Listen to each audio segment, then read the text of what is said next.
Oh, that did it. All right, I think I'm live now. Am I? I am. I hear myself. Get out. Get out my head. Get out my head. That's great. Cool. I can start. I think it's people.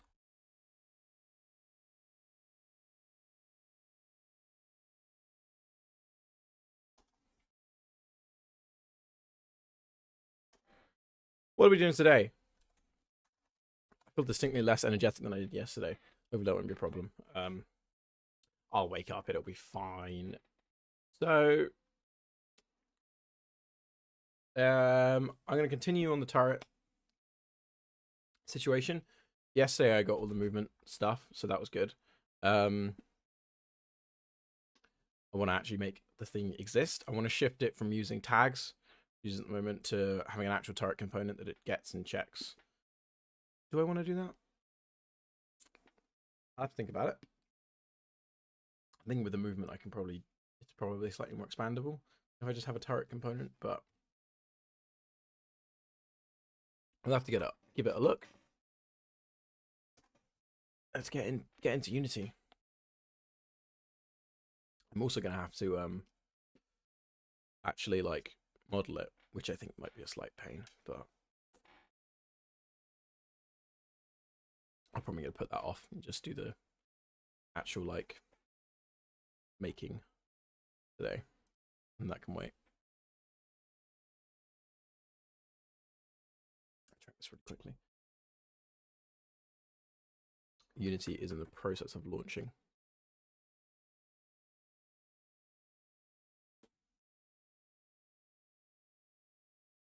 I have no idea if my chat box works. Like, I've switched to using the Steamlabs one, and I can't see it, but like maybe it's because I only just streamed and no one said anything yet. So hopefully it's fine. It is connected to my account. Parkinson's. You were here last time telling me I had Parkinson's. The chat does work with the guy saying I've got Parkinson's. Well, that's useful. I don't know why it's in the middle like that. I want to fix that, really.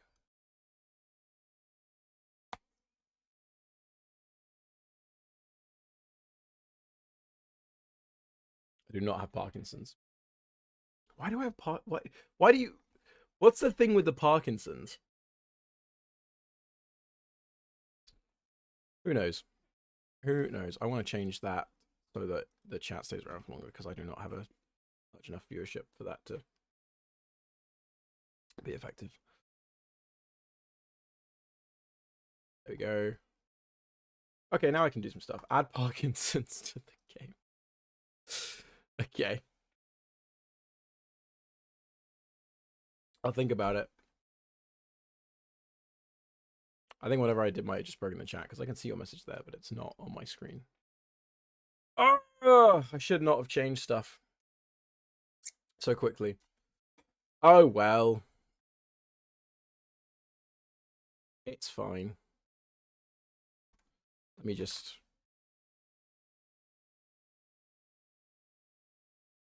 Let's do some stuff. Let's do some stuff. Coding.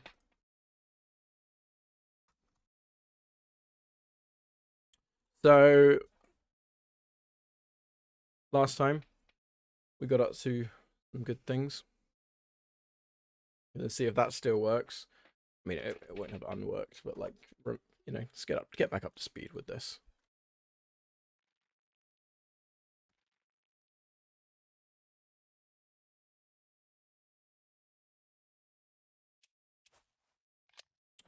Put a little thing. Hi, I love your content. Did you have to rewrite the world generation code? Yes. First of all, thank you. I did most of it all again. When I rewrote all the voxel code to use jobs, I rewrote kind of everything. So all the terrain generation is jobs based as well.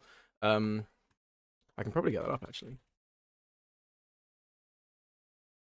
So it's this script is a bit of a mess, to be honest, but it works. It does what I need it to do. For now, Rider is loading. Sorry, the first time I opened the IDE, Takes a second.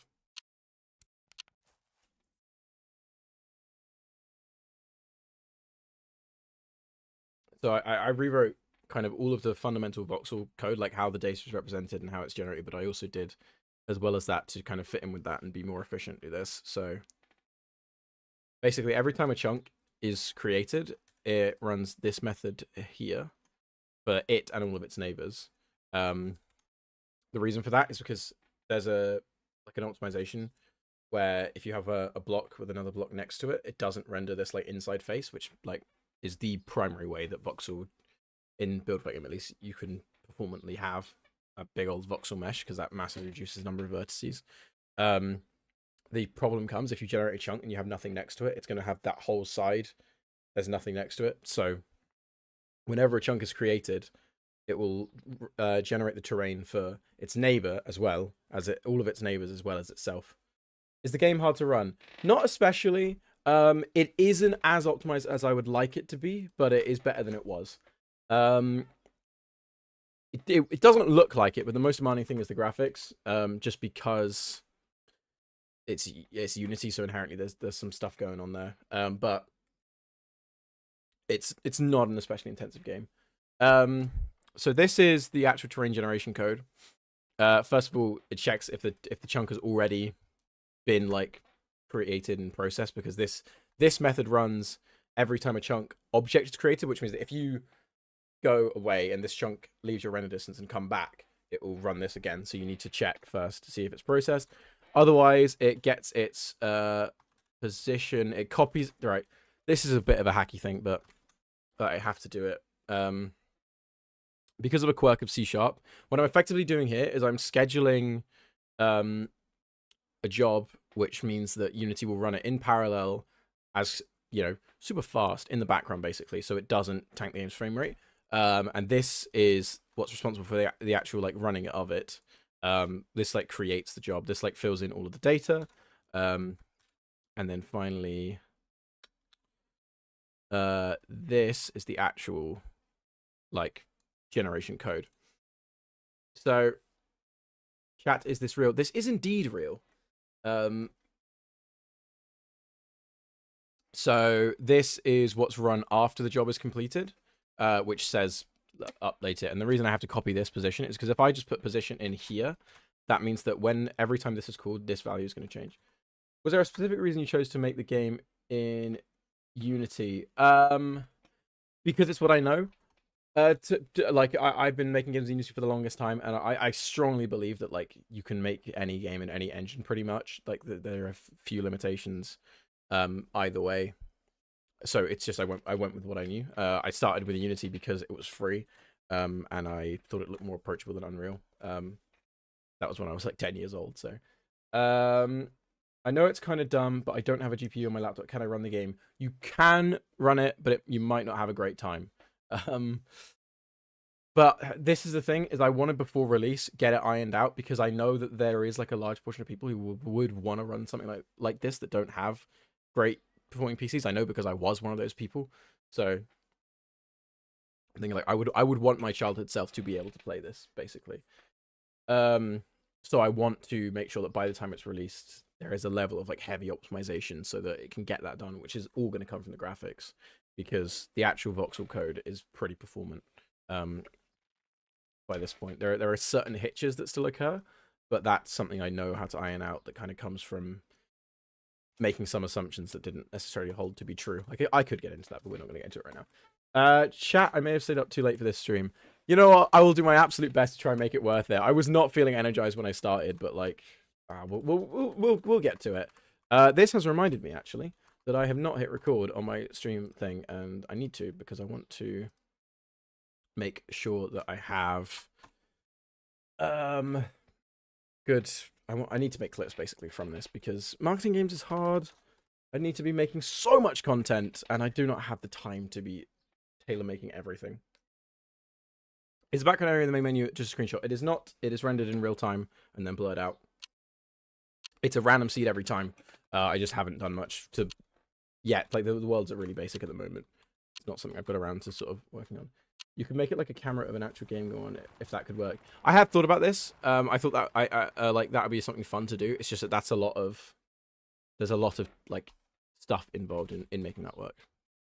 But I do want to have the game have like a demo system at some point, mostly for my own purposes, because what I want to do for the marketing for the game is, instead of having just gameplay footage, have like real games that I've recorded like as demos, and then have like a sort of more cinematic camera around them. So imagine this is a turret. You hop on the turret, and now you're controlling the turret.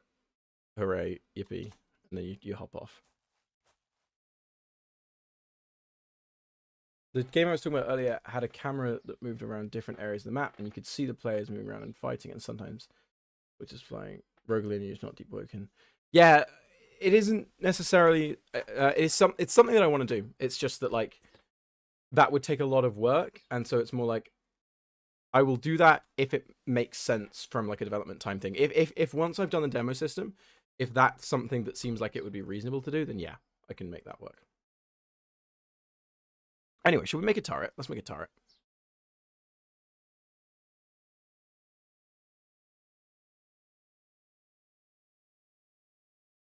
So, new block entity.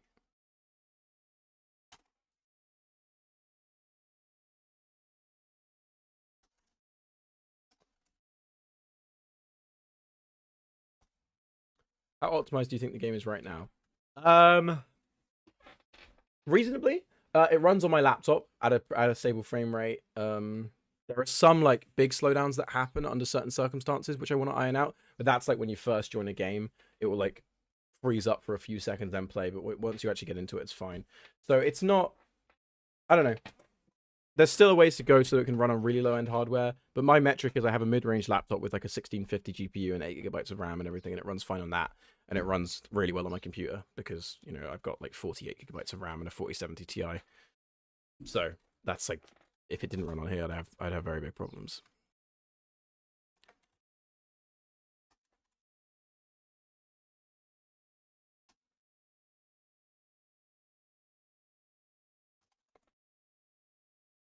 You should add a mortar or a cannon turret that can destroy ground. That is exactly what this is right now. So I'm not sure for this turret whether I want it to be like a machine gun, or I think it'd be more fun for it to be like big explosives that you launch across the map. I think that would be more interesting than just being a hit scan. Compiling the shaders, I think that's the reason for the freeze. It could. I don't know if that's the case because it doesn't. No, you're right. I was gonna say it doesn't. It only happens when you launch into the main game, but that could just easily be like the world barrier or the scope on the player's gun or whatever. So that is a reasonably easy fix. I haven't looked into it as much as I should have, just because I've had other stuff going on, basically.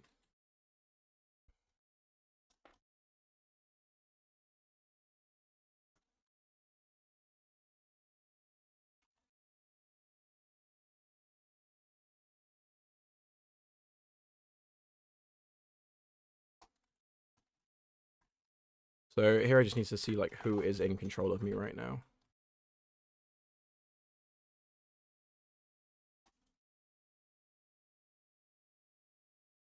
Yeah, but I don't want to be able to like steal it from anyone else.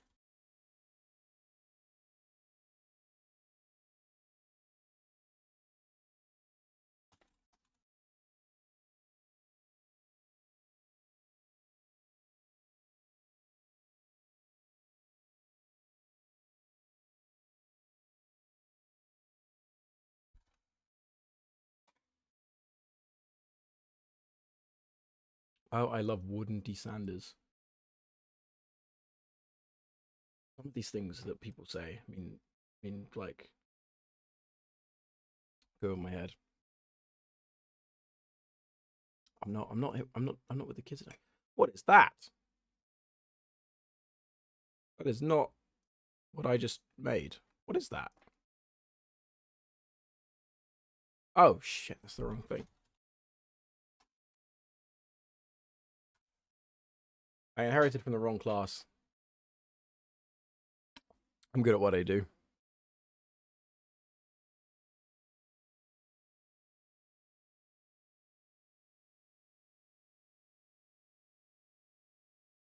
So, what's that? It's Deep Working regularly. It's just got bot that DMs you a message when a player reports it. And I have 5 on my belt now. Oh, nice. I think I think I'm gonna have a similar system for build fight game where it, at least at first, where it's largely human moderation.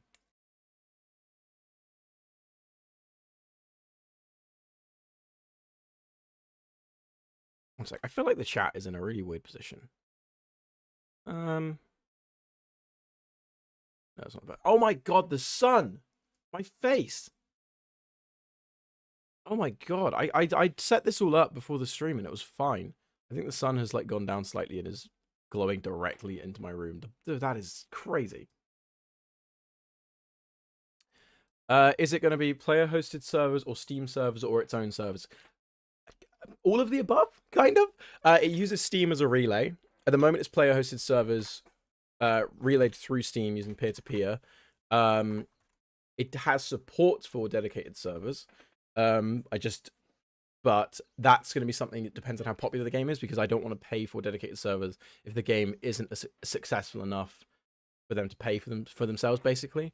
So that's why I'm kind of designing it around it being player hosted. And also I want to have a PvE game mode that works in single player as well, because like that's like worst case scenario, it has no active player base. There's still some fun to be had there, which I don't think / I hope is not going to happen. But you know, you've got to be prepared for that eventuality. Also, because I think having some sort of co-op PvE game mode is fun, especially with this sort of thing.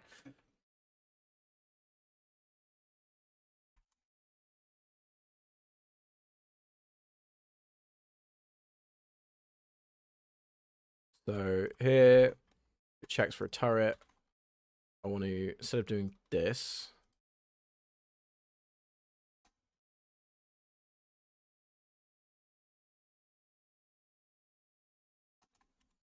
I want to say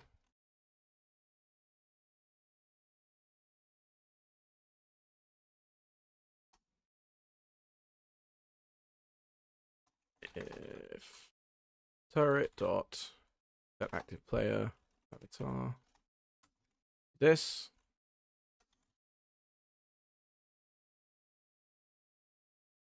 Great.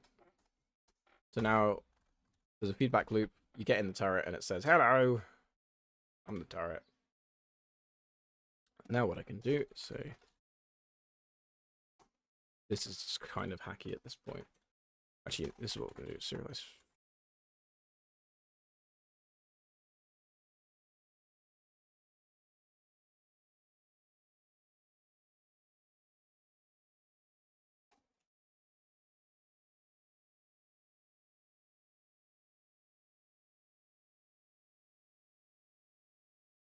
Let me get it.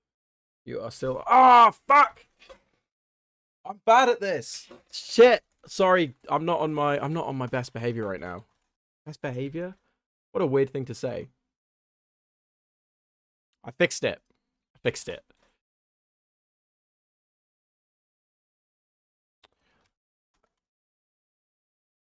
And then it lasted a bit too long. I thought you were just having a really long quiet talk. Yeah. No.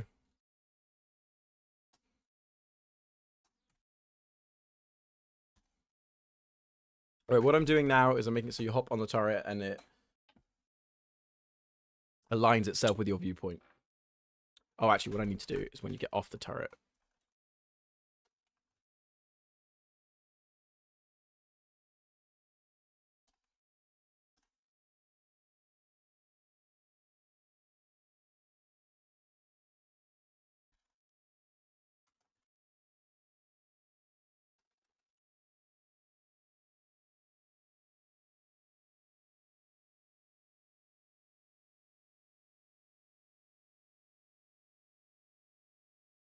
Boom.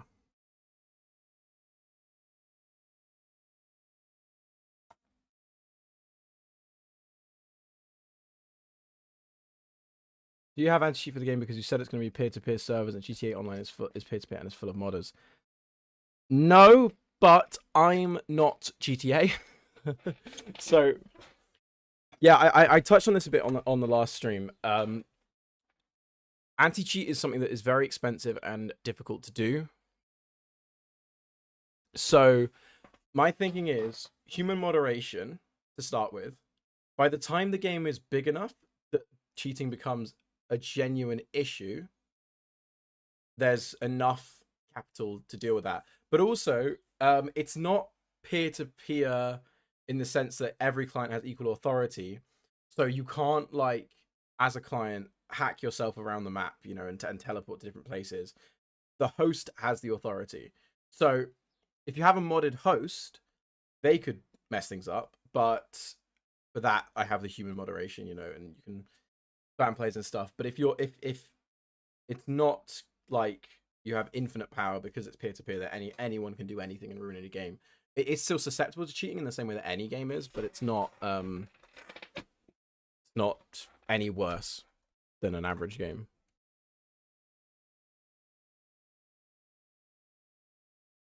But it is something that I've given some consideration to, or a lot of consideration to.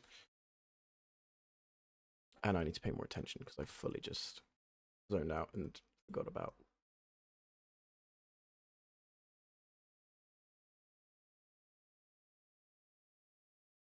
Alright, I'm making a fucking stupid little thing.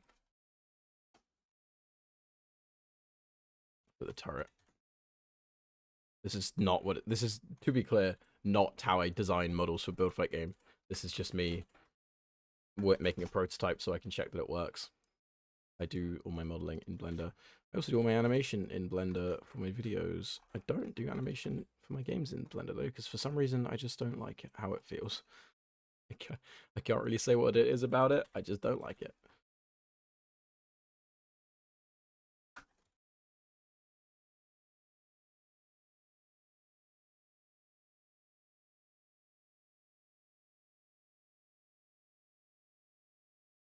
How do you have Blender in Unity? Why does it look old? I don't have Blender in Unity. This is just Unity. I have Blender as a separate thing. This is not Blender. This is just the Unity editor. It looks old because there's no background. I'm in the prefab view, so there's no scene or skybox or anything.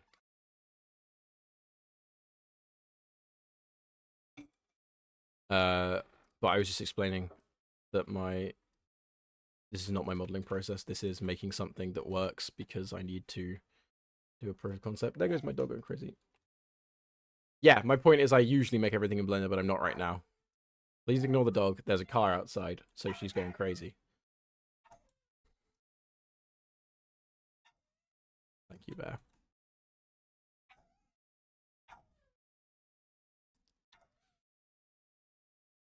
Alright, I'm just gonna make it like a big fucking long thing that's the cannon.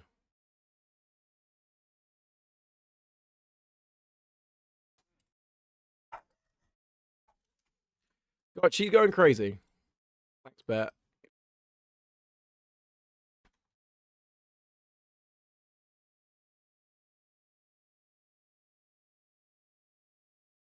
Hang on.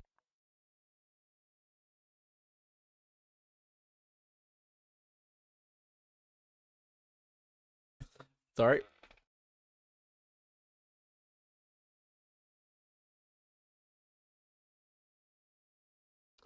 What fun. Right, so these are gonna rotate with the player. What is the expected price for the game? I don't know. I flip-flop on this frequently because I don't know what's reasonable. There should be like a 1% chance you hop in the turret and it malfunctions and explodes. No. That doesn't sound very fun. So the expected price for the game, I'm thinking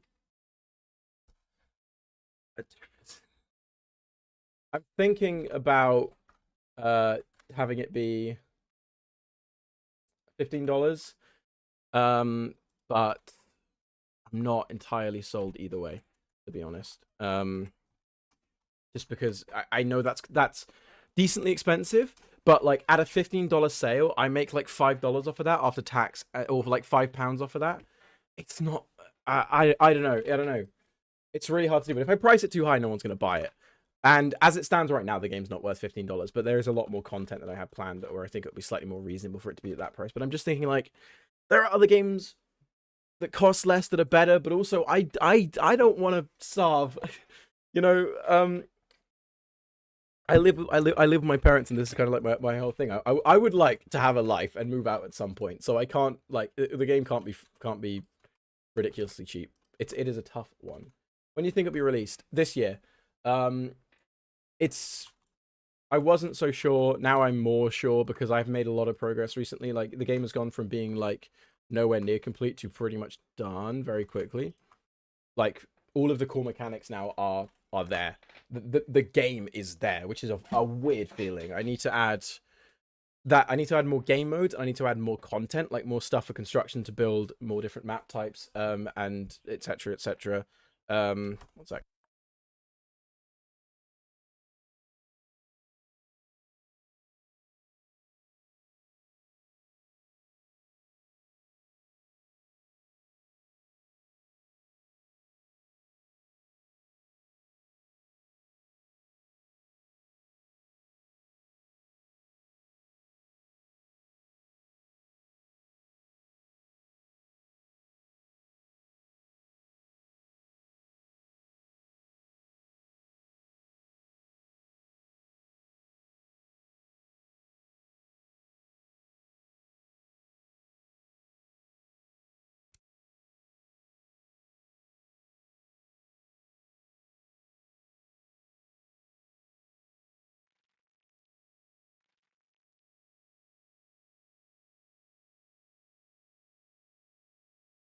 I'm unmuted now. Why does my camera keep doing that? Actually, that's really annoying. Sorry. Apply. Huzzah!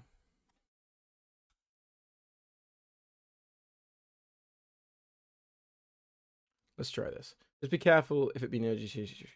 Yeah, I know. I'm not releasing it with GTA 6. So like the release will probably be sometime in late September because there aren't many, as far as I know, there aren't like big blockbuster games coming out then. But if there are, then I'll just delay it reasonably. And also it depends how many wish lists I have. Like I don't want to launch with less than 7,000 wish lists, so I've got a long way to go before then. I have like a few hundred at the moment. Right, well that's not working.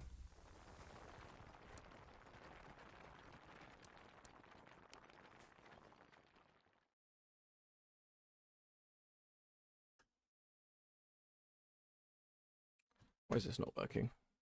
Oh, it is working. It just hasn't set the movement. I don't know if those two worlds will cross. No, that is a good point. Like, players on Steam do not buy many games. If you release during the time of a big blockbuster release, you won't sell anything. That's just kind of how it goes.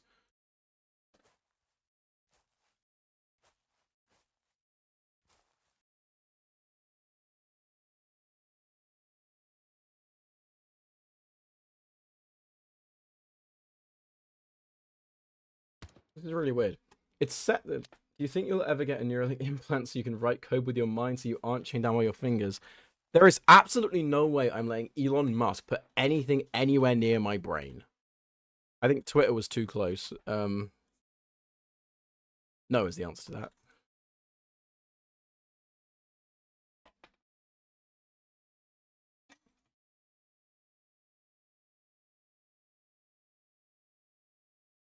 Oh, I know what's happening.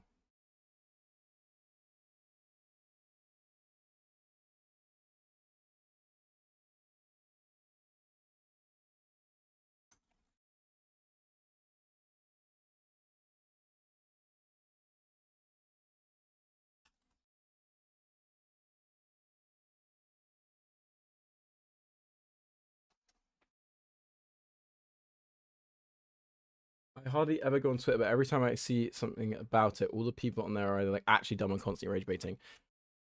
I don't really go on Twitter much anymore either. I use Blue Sky for a bit. I don't know. I don't really. Mostly now I use social media to like stay in touch with friends and that sort of thing. I don't use it much as like a online, like sort of social space for randoms. I use Discord a bit for that, but I never use Twitter. Yeah, but it's probably for the best. It is full of bots. So many bots. It's insane.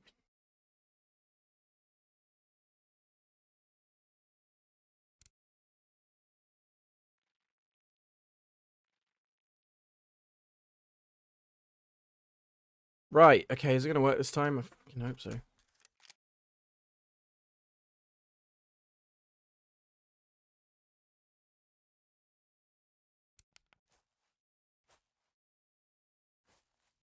in the wrong position, but it does work. Will you add a gambling crate system for skins? No. Gambling? I don't want gambling in my game. With float values. If I did, I might probably use float values, I guess. I can't see why I wouldn't do that. Why is it putting me in the wrong position? Imagine getting Neuralink spammed by bots. What the fuck is it? Okay, I'm very confused why it's putting me over here. This is not the position of the turret. Bro, that's where the money's at. I know it's where the money's at. It's also where the fucking, like, exploiting children and shit is. I don't like it. I want... The transaction for Build Fight Game is very simple. You buy the game and you get the game. You don't, like, buy the game and then you buy keys to do gambling so you can... Whatever. No. You buy the game, you get the game. See, what's going on with this?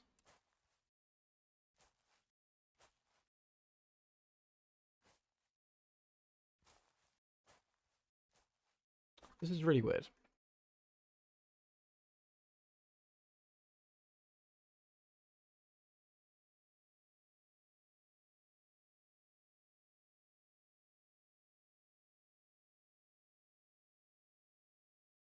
We may or may not have partaken in underage online gambling quite a few times, allegedly. I think everyone has. I feel like it's just how it goes, but that's the issue. You know, that shouldn't be a thing, and it's really pretty much impossible to police. So hence why I don't want to do it.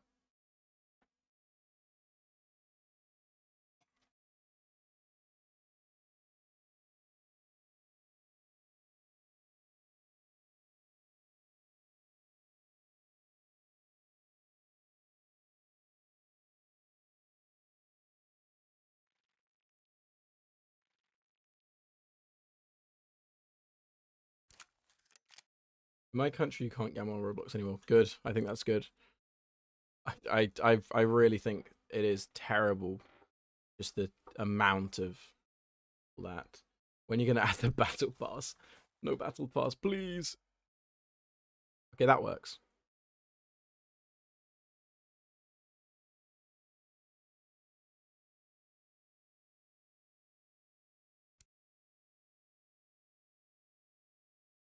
It works surprisingly well, actually. I think I need to shrink the player collider, but holy shit. That fucking works.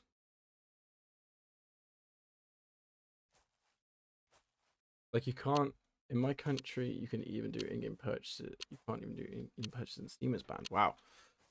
I presume you can get away around that so that you can get Build Fight Game. That's the important thing. Oh, yeah, also on the pricing thing, Build Fight Game, every game on Steam has regional pricing, so it can, like, suggest for me what it is if I put it at $14.99. So it's not just a currency conversion, it also depends, like, on where that is. So it will literally be cheaper in other countries. You can't buy actual Robux crates anymore, but there are some ways around that, like disguising it as something else. To be fair, that's kind of what it always has been.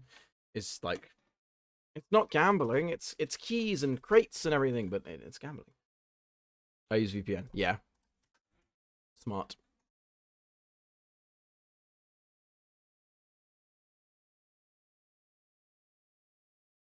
Can I ping spoof to Brazil to get lowest price? Please don't do that. I have regional pricing because of people that can't afford. If you can afford the game in your country, can you buy the game? In all seriousness, though, it's like this is my same stance with piracy. Is I don't care about people pirating my games because reasonably, if you're pirating them, you were never gonna have bought it. If that option wasn't there, you wouldn't have then bought the game. I think in most cases. So it's like, if the only way that you're gonna be able to support the development and buy the game is getting a cheaper price by spoofing it, that's fine. But if you can afford to buy it and you want it, then like pay full price. It helps me out. So,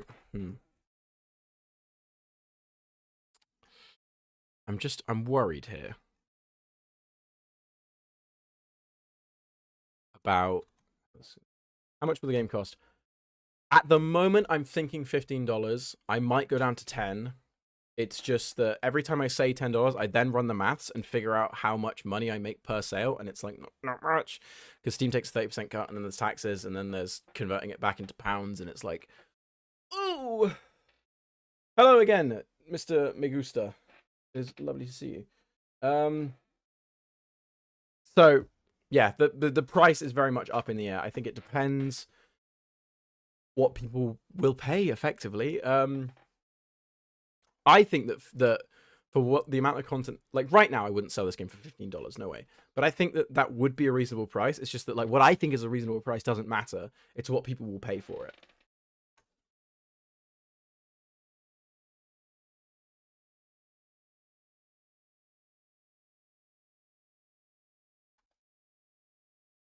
If you price the game at like 1 cent, then if Steam takes 30%, they owe you 30% on every sale. Uh, I'm not sure that's how that works, but also you can't. The lowest price you can go on Steam, I think, is $5 or like $3.99 or something. Something like that. So not quite.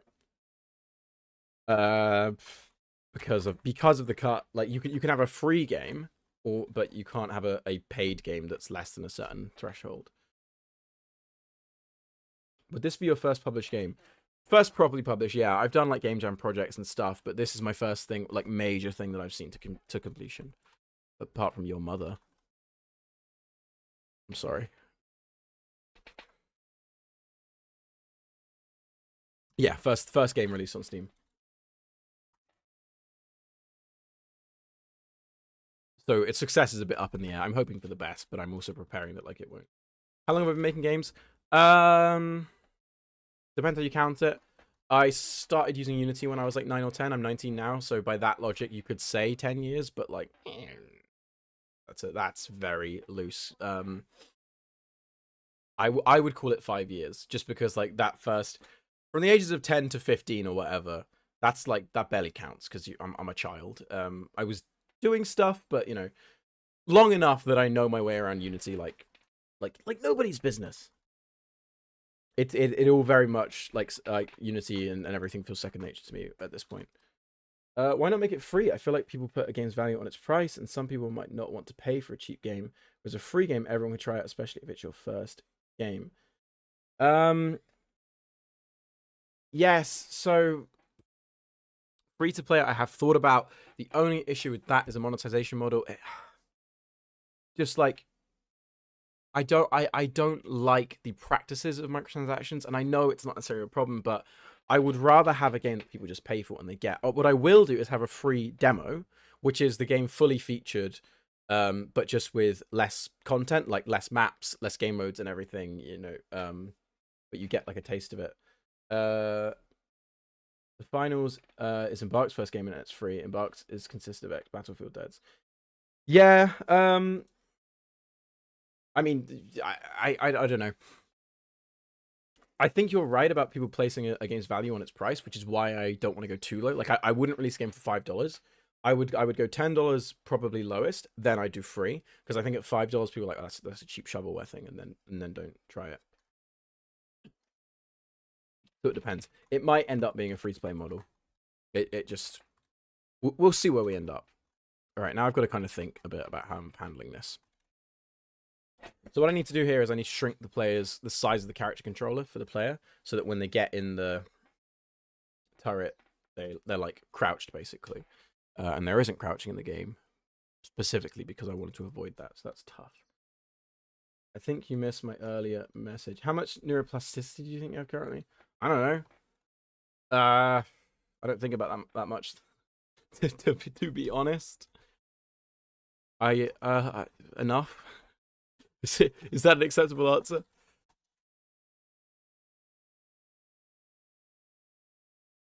All right. I'm gonna do a bit of a hacky thing here and just say, make this a constant so everyone's the same height while they're on a turret, because that does make things slightly easier. What's wrong with this? Alignment never used. Yeah.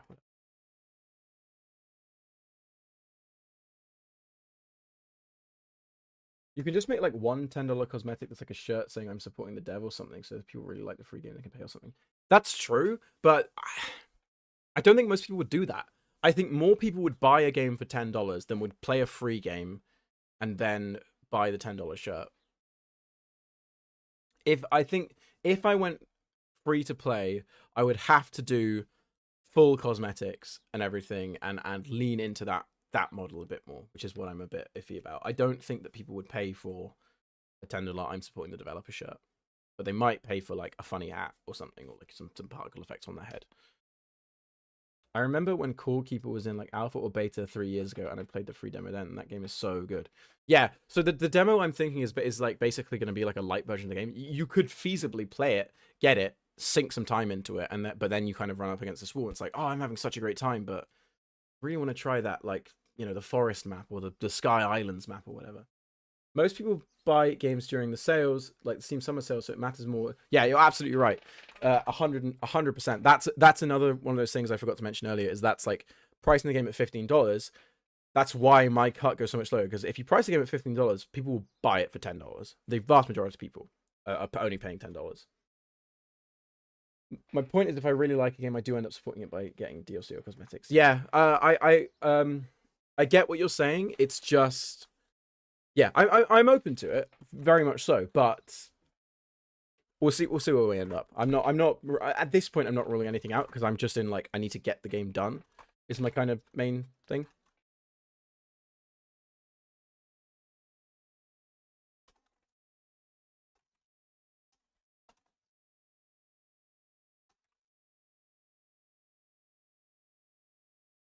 Can I spoof to the Brazilian summer, get cheap games?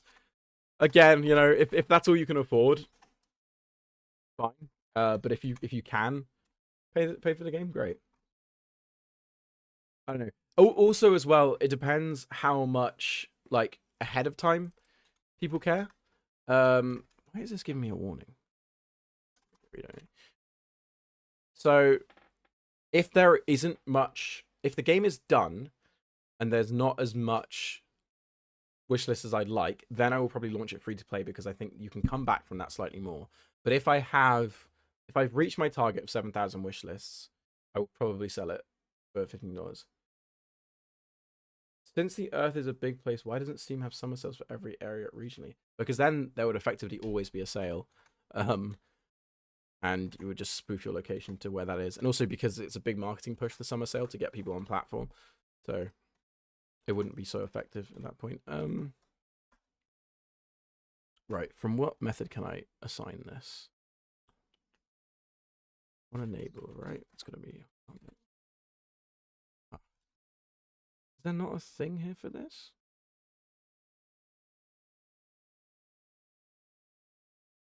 Oh yeah, what's the name so I can wishlist it? Is it Build Fight Game? Yes, it is. It's just called Build Fight Game.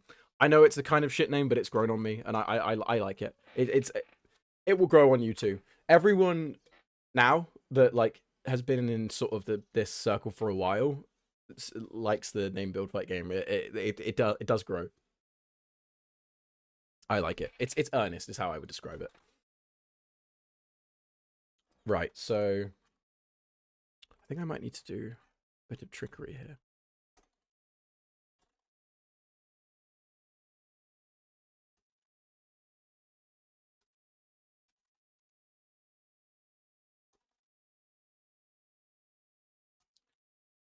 And then this is going to be driven by...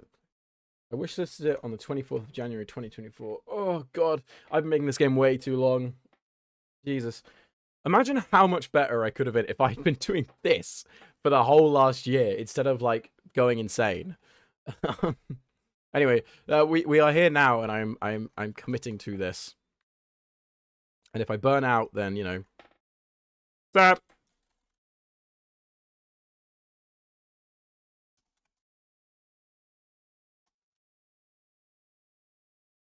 Thank you very much.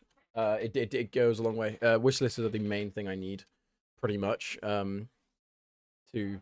get where I need to be. Because they don't do as much as people like to say, but a wish list is a potential sale. Effectively, I need through Steam. The main thing you need is an initial sort of snowball effect. You get enough people through the door initially that Steam is like, oh, people like this game. People are buying this game. I'm going to push it. Steam's very good for that algorithm being sort of all organic, but I need the wish lists to get people through the door initially, effectively.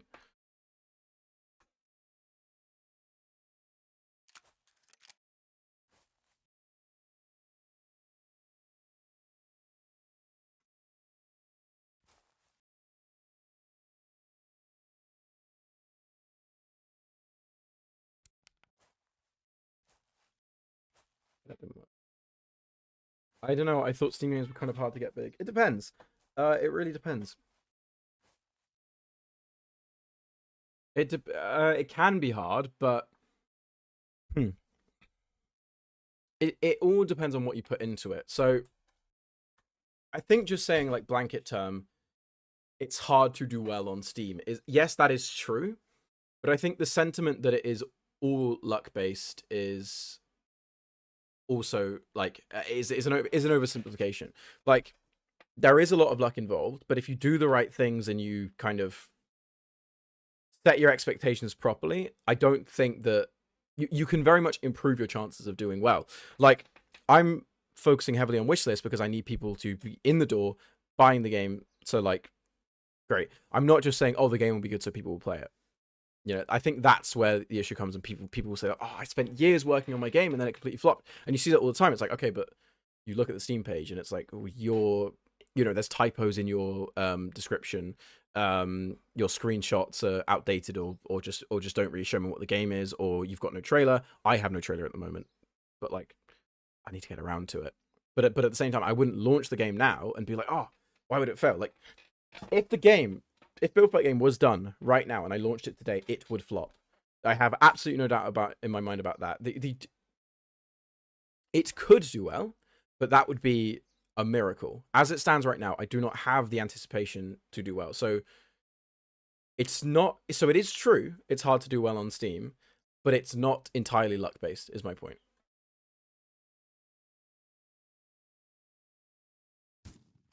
That works. That fully fucking works. Just need to make it disable the items now.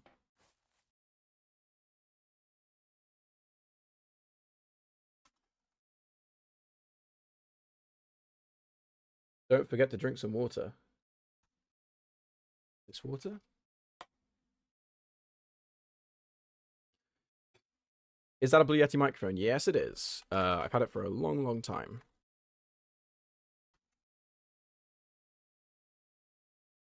I think I dropped mine on the floor a few times, and now the top wire mesh of it is a bit flat. That'll happen. I have a massive dent in mine from where I dropped it once, which is quite funny.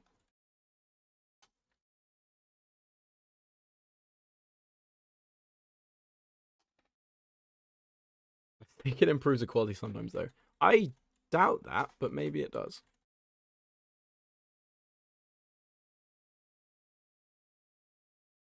I've heard someone dropped theirs and it had a dent, but it sounded better. Stranger things have happened.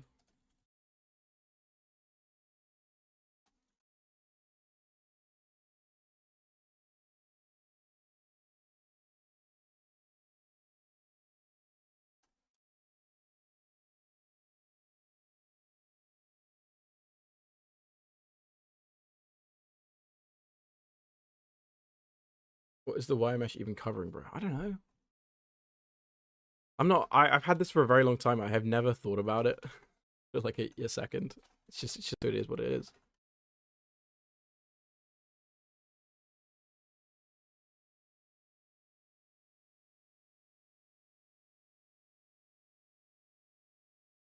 I just noticed that text on the top right of the screen won't pump.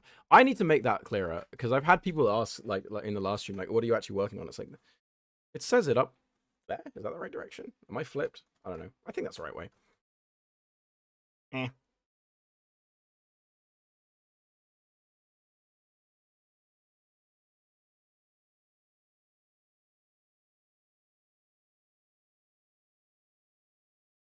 Oh, it was you that asked that. Ever thought about you have two errors in one file? No, I don't. No errors anywhere. Oh, I don't know. I guess I did have some errors. Oh well, happens. Ever thought about learning Unreal 5? And yeah, I asked that last stream. I've thought about it. I've hopped in it for a second. It's never been something that I've built to me. It says it at the bottom. No. Oh yeah. Oh, this is not mine. This is some Unity stuff. I think it's an error of my IDE because I can play the game. But when you have compiler errors, it doesn't let you play. So I think that's just the rider lying to me. Right, I've got to see what's happening here where it disables it.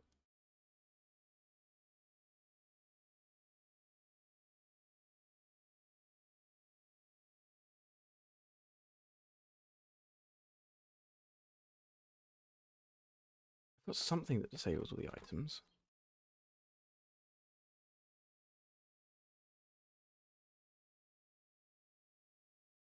Oh, yeah, so it's on the network player driver when it gets done. Funny, it was the opposite for me. I tried learning on Game Maker, then Unity, and they never really clicked until I got it on Unreal, and I just loved it so much. Yeah, I do. I think that makes sense. The thing for me is I just sunk so much time into Unity that it's like, I'm sure I would be able to get Unreal, and it would like click at some point. But the difference is, it's like I can work rapidly in Unity because it's just it's what I know. Refresh items. That's what I want. See, this is the trouble when you get so deep into a project. Is like this might as well be someone else's code here. I can't remember what the stuff I wrote did because like I made emotes like over a year ago. So the method name is I've forgotten, but the method is there.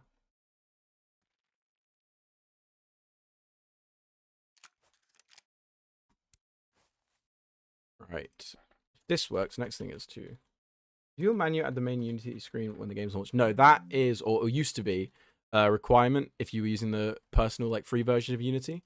It always comes up. You'd have to pay to get rid of it. They've stopped doing that now for the new version, which I don't know if I've got that yet. What's happening? Oh, no, that's fine. I don't think game engine matters as much as how good you are at using it. Yeah, exactly. I could not agree with more. It is much more about that than anything else.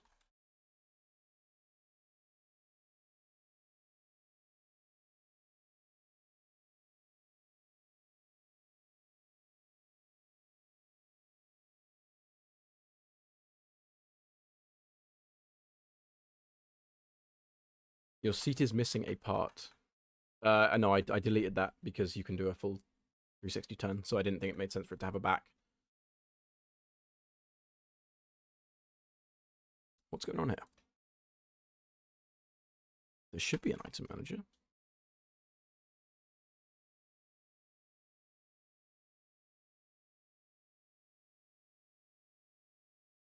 The arms are floating. Yeah. It doesn't matter because. Hello, William Munnels. Hello. Also, hello, Dylan. The arms are floating. I know it's a temporary model. I'm not doing anything else with this. I just need it to exist and work. And I also need to figure out why this is not returning the item manager. It makes not much sense to me.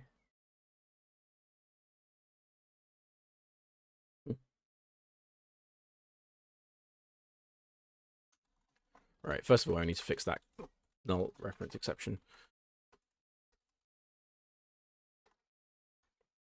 Yippee! There you go. I fixed a bug, kind of. It wasn't a bug. It was just an error that was annoying me. This is really, really strange that this isn't working. It's not getting the item manager because it's underlined in orange. That is not true.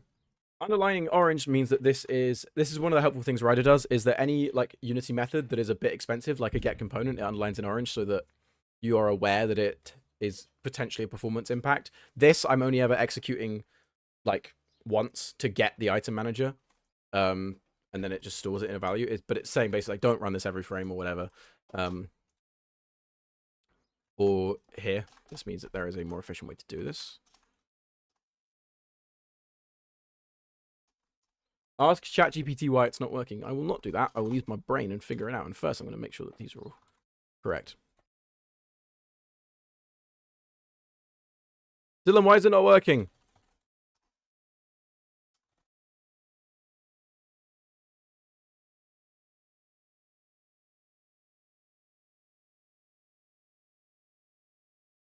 Cool. You don't know. Fair enough.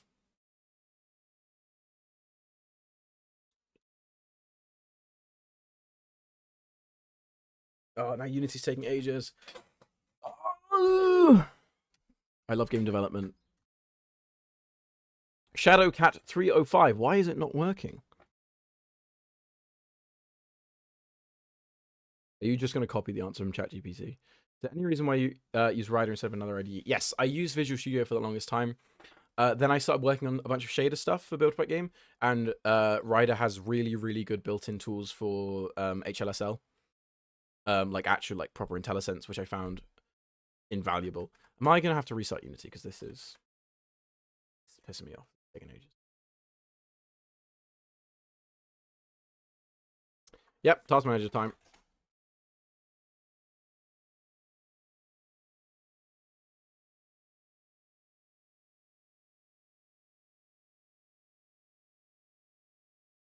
I think I got mold poisoning. Yeah, you probably do.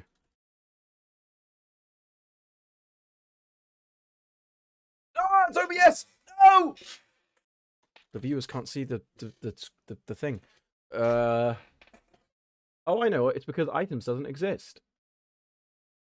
Well, it does. I mean, that means it is working.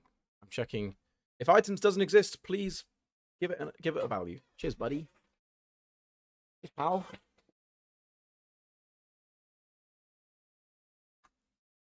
Right, we're back in Unity.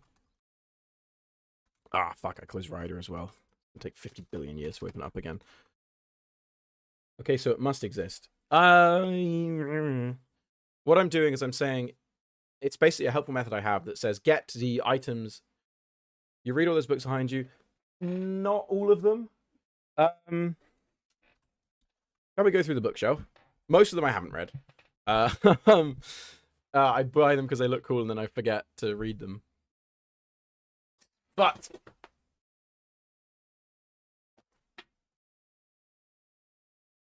I've read this. Monsters. Fantastic. It's about like when celebrities are evil people, and how we approach that and what we do about that. I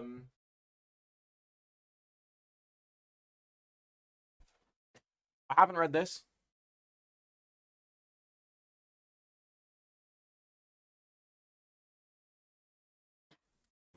I've read a bit of this big fella, a reasonable chunk, because it's a fantastic piece of helpful stuff about animation and also really good storytelling. Like I was not expecting going into this that beyond just being a really good tool for learning, for helping with animation, that it's like it's very rich in the actual like content in here and the you know the tales and sort of history lessons, which I really like.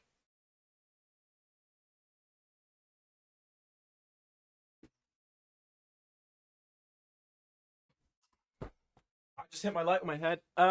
Watchmen is fantastic. I don't think I need to say anything about this. Like everyone knows that it's one of the best graphic novels. Oh, it's just one of the best things really written. I don't think much more can be said about it. It is fantastic. It is just I remember reading this and like because it's one of those things everyone tells you it's great, and then I started reading it. I was like, oh my god, it really is every bit as good as everyone says. That's not a bookshelf. That's a bookstore. It is. I have next to it where I definitely shouldn't. I have all my vinyl records.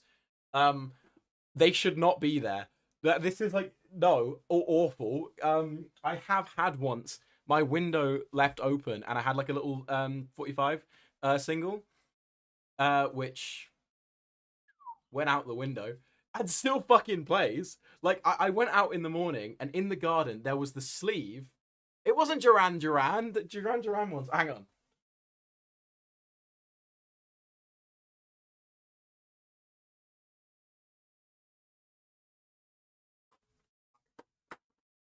This is my This is my original pressing of Duran Duran Rio. Fucking banger album. This is not the one that was in the garden.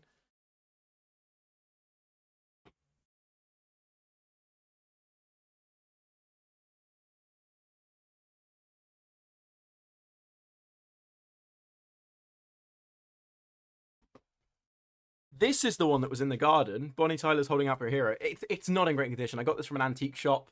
because I saw it and I was like, oh, I love this song. He's so nimble jumping onto that bed. Thank you very much. I am on the second story.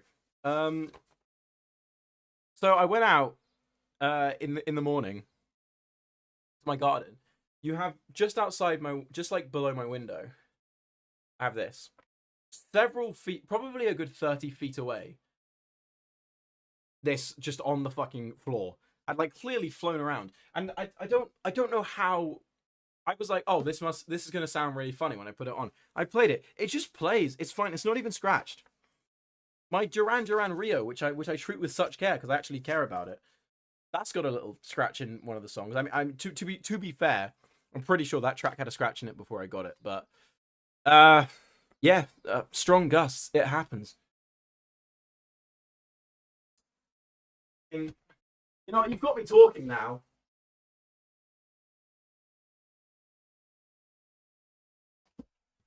Daredevil, Guardian Devil, amazing run. Karen Page dies, funny, but it's this is a really good story.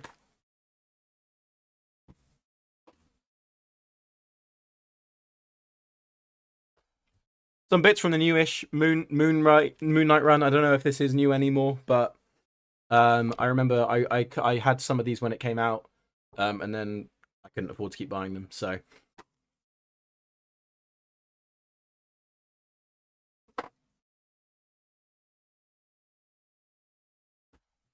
Gravity Falls Journal 3.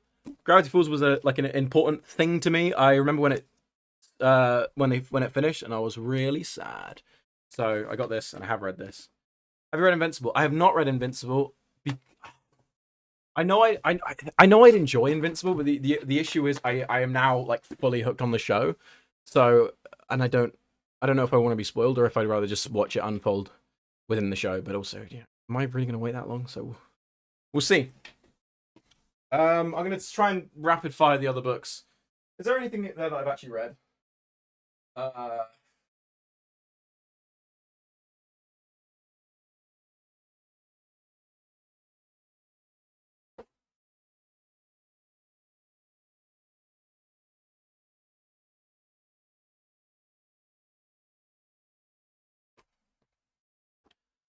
how did you feel when you started not having to put a fake age when you make an account for stuff? That is a very specific, very yes, what a good feeling. I remember when I turned 13 and feeling like I'm actually old enough to use all the stuff I lied about my age on. And now I'm 19. It's fucking crazy. Like, all of it. There's nothing I can't do. It's such a weird specific feeling, exclusive to people of like my generation. And yeah, I did feel a bit old, but I don't know. Anyway, Normal People I've read.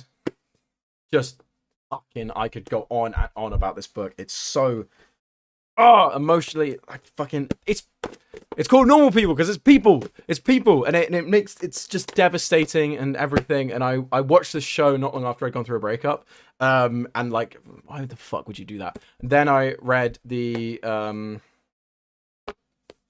book, which is every bit as good in kind of its own different way. I love the way Sally Rooney writes dialogue in that she like without using quotations and just like it's an easy read. It's impossible to put down. Yeah, great. Robin Year One, it's pretty good. I don't really know what else I can say about it. I read it. I enjoyed it. Long Halloween. I haven't finished this. I really need to finish this. I've had it for like years, and I got like halfway through and just sort of But it's a great Batman story. Again, like what else? What else can you say? But read Normal People. If you haven't read Normal People, read Normal People. It is so good. Making me feel old and I'm 22. Man, you are ancient. It's over for you. I don't know if I've ever read like an actual full book that wasn't like 10 years ago. I can't comprehend how there are that many pages and how the authors can stretch out that much. How can you even store that much info in your head while reading? It is crazy that you just admitted to lacking reading comprehension on stream. Sorry, that's slightly mean. I'm gonna take that back, but also you should try reading. You should read. That's a crazy thing to say. Sorry, I'm being a dick. I'm gonna put these books back and think about my actions.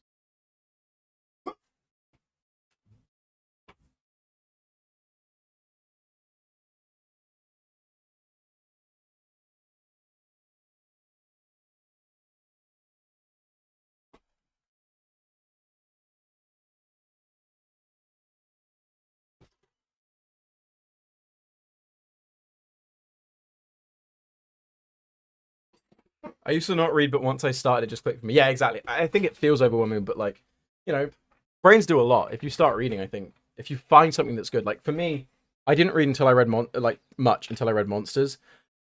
Stream itself after they're stupid. I'm sorry, that's kind of what I did. Monsters I picked up and I genuinely could not put it down. It was insane. Like I was on like a 6-hour car journey, and I pretty much I wasn't driving, to be clear, but I spent the whole time just reading that book, and it was so captivating. I have reading comprehension, but I can't fathom how there are that many pages I could read, bro. Yeah, I'm sorry, I kind of called you illiterate. That wasn't what I meant to do. Oh no. Oh, Peter K codes is over party. Hello person that codes. Hello Bart Freeman. Book on the dash. Yes, that's what I do now. Should we do some coding instead of just telling everyone about my books? Ow.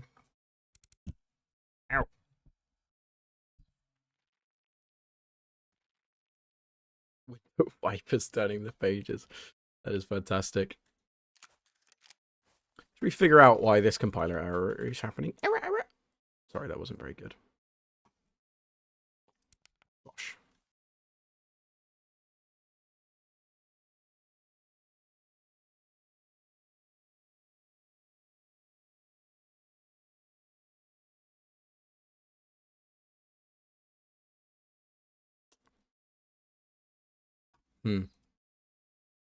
Hey, before I go, don't check what I'm doing. Okay, bye. What are you doing? What? The fuck is that? What does that even mean? Very mysterious. What does that even mean? Are you like in grave danger? What does that mean?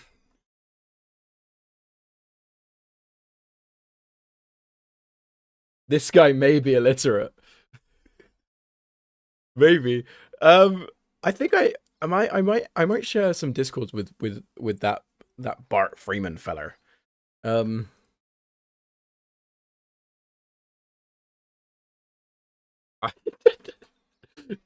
Nah, man, I'm literate. Okay, what are you doing that I can't know about? What have you done? Oh my god, sorry. I need to pay more attention. I've just opened so many fucking instances of Ryder. I cannot be trusted to live stream.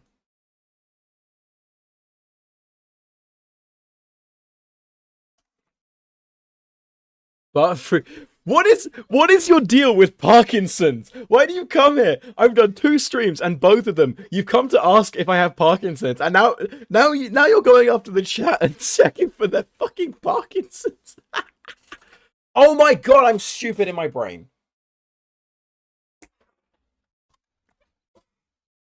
Look, here's how it was. Here's how it is. You set the active player, and then you disable their items. Here's how I did have it. You disable their items, then you set the active player. Hasn't been fucking set yet. I'm not very good at this. Maybe I should give up on my dreams. Just kidding. I made a 13-minute video about why I'm not doing that.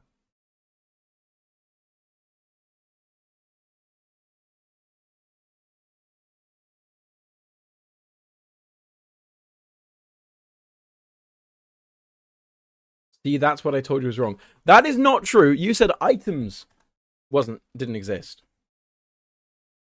That is not it.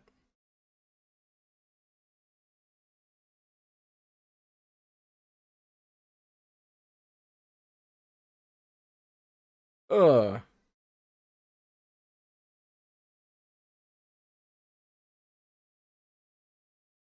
Alright, is it going to load? Or is it just going to be compiling? I would like to raid your streams, but I guess I can't here. Also, I don't have viewers right now. Eh. Sorry, I mean, I'm only here instead of Twitch. Like, I would prefer to stream on Twitch, but the thing is that I don't think I have an audience to do that. Like everyone's on YouTube. That's where my subscribers are. There aren't that many of them, but you know, that's where people are. I don't know. What does the world think? If I were to stream on Twitch, would you follow me there? Or I guess I could do both. I don't think there's any reason why I can't do both with Streamlabs. Oh, God's sake, what are you doing? Is it time to restart Unity again? This is not. I personally don't use Twitch, so I don't know. Yeah, this is the thing. It's like I right now, what do I have? Like 2, 3 active viewers. I would get less than that on Twitch. I'm very grateful for the viewership that I do have. Like honestly, streaming yesterday, I was expecting that it would be nothing and that I would just be talking to myself most of the time. But like there were people there that like stayed for the whole thing. It was crazy. So yeah, I would rather keep the 6 concurrent viewers that I have right now. Okay, I really browse Twitch. There's more people who browse YouTube, so I think it's better for small streamers. Yeah, exactly. That's what I think.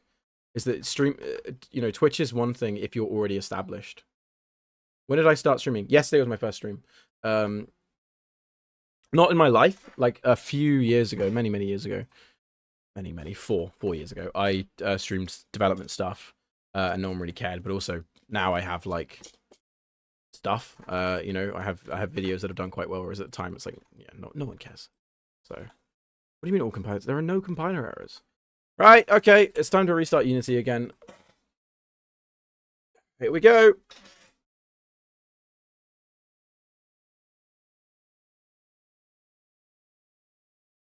But yeah, yesterday was my first stream for Build Fight Game, and like the first I've done in years. And this is kind of my attempt to start actually doing it. Like I want to stream most days because one thing, I enjoy it and I think it's good to get people in, but also I need to get some stuff out there for Build Fight Game. So my hope is that I can sort of harvest clips through this. Are you going to upload the streams on YouTube? I have. They're on my channel. I might do highlights. The only issue is my stream yesterday was like 3.5 hours. I imagine today it'll be something similar. I don't think I have it in me to comb through 3.5 hours of footage. One thing, I use Premiere, and Premiere can't handle that. I tried yesterday. I was like chopping up a stream highlight, and what I ended up doing is I downloaded DaVinci Resolve. I used that to cut the clip, and then I used Premiere to edit the cut version. Wishlist Build Fight Game. Yes. Approve of this mess.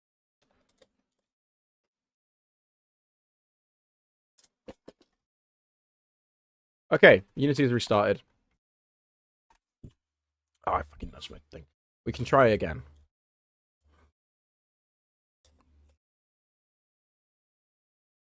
Sorry, stop playing with it. I hate when you fix an error and it still says an error until like a minute later. Yeah, annoying. And that was really weird what just happened there, because like it wasn't even that it still said there was an error. It said there were no errors, but then I pressed play mode and it just was like, yeah, there's an error. What is a construction turret? So sorry, I should make that more clear. Construction is a class within the game who constructs stuff. One second, I can show you here. If I suicide, this is construction, and he builds stuff. He has this little hammer. Like there's not many at the moment, which is why I'm working on giving him more stuff. Ignore that the preview is like completely the wrong size. I'm working on that. Look, he's put up like a little base that has like a little healing thing in it, or he puts up like a that's the stupid place to have that, but he puts up a tower, and it doesn't work because there's a thing in the way. I could and will fix that. Are you gonna make the tops of trees fall when the stem breaks? Yeah, probably not. I could do that, but I think it would just take a lot of time and not really be worth it. All right, that works. You can see, yeah, construction build stuff. So one of the things I want is to give him a turret that's basically like a mortar launcher. So you or anyone else hops on and you can go like poof and fire sort of long range shells that make a big explosion. where they hit, because I think that's really fucking fun. Are there going to be any playtest sessions? Yes, soon. Once I have more construction stuff done, that's the game. So I will be like everything I set out to do originally will have been done. So all I need to do at that point is playtest a bunch, and then I'm going to launch a demo, then and keep doing streams and stuff. Then from the demo, I need to add team deathmatch. I need to add a PvE mode. I need to add more map types. Then I'm going to launch the game. Can we dig tunnels? Oh boy, I'm so glad you asked. Can you dig tunnels? Well, you see, here's the fucking recon class. Here's this guy, and here's the whole thing. You see that? Oh boy, that's a shovel. Yes, you could dig tunnels. You could dig big old tunnels. And it's not as rapid as I was like it to be, but I can fix that.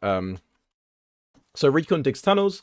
His whole thing basically is being like sort of a glass cannon type thing. So he has low HP, but his shotgun does a bunch of damage, and you can use it to kind of launch yourself around.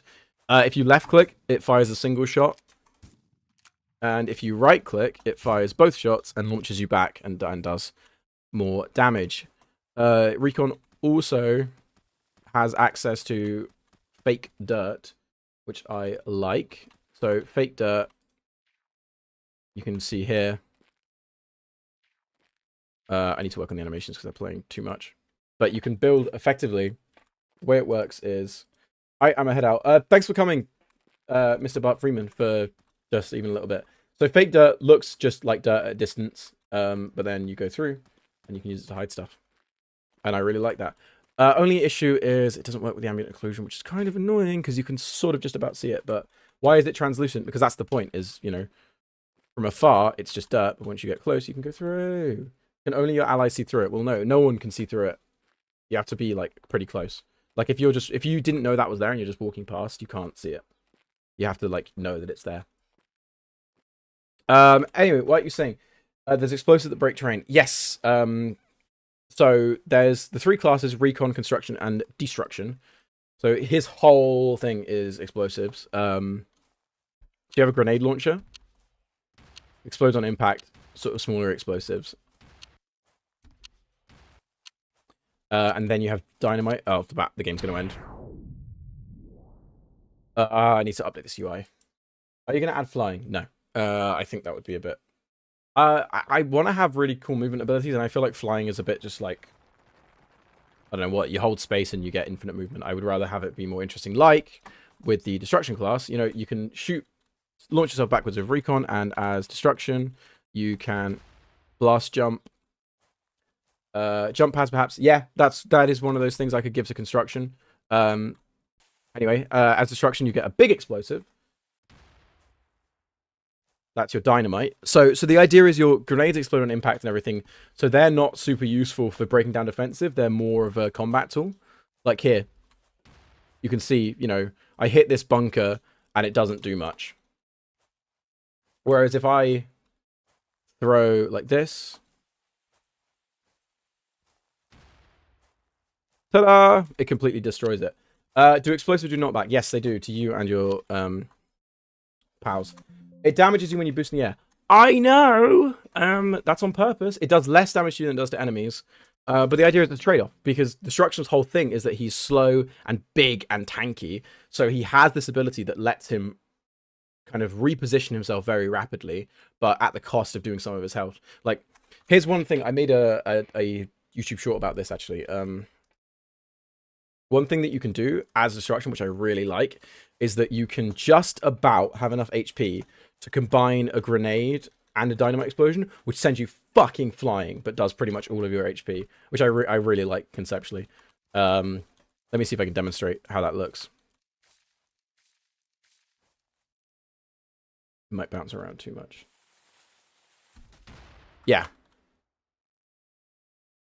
So depending on how you angle it, you can go pretty much forever, and it does most of your HP. Oh, also, you've seen another thing there, which is that explosions will trigger other explosions, and also gunshots. So if I had another player here, and I throw this dynamite, and they shoot that with like their shotgun or whatever, explodes. Does he get a sledgehammer? I had not thought of that. He's going to get a sledgehammer. Let me write that down. He's totally going to get a sledgehammer, because that is perfect.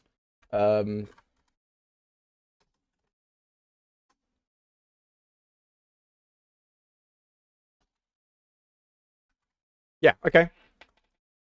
That's gonna be a thing now. Fucking sure, next stream I'll add that. That's the thing I can do. So yeah, he will. Anyway, I think that's a whole rundown of all the classes in the game. Cough, cough, the finals. Check it out, cough, cough. I will check out the finals. It does look very cool. Anyway, should we go back to making this turret? So back to your kind of original question. The turret is a thing that Constructor will be able to build for his pals as effectively like a mortar launcher. Is there going to be like a fog game mode or something? A fog game? What do you mean by that? It's a fog game mode. Maybe it could like make recon better because it could like see further or something. They do a lot of what you're trying to do. That's what I keep saying. Yeah. Cool. I'll check it out. What is it? I don't know. What is a fog game mode? What does that mean? Just like there is heavy fog. I don't know. Maybe I'm stupid. I don't really see that. I don't know. I don't see the appeal of that so much. Okay, I need to make it so it hides your hands. So it does disable your weapons successfully, so that's good. But it doesn't change the animation. I need to fix.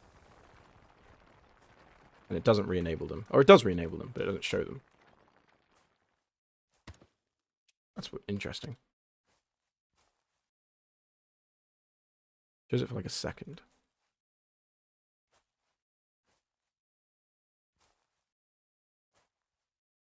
Alright, I'm gonna work. I'll catch you tomorrow if you stream. Thank you very much for coming. It's been great having you here. Have a good time at work.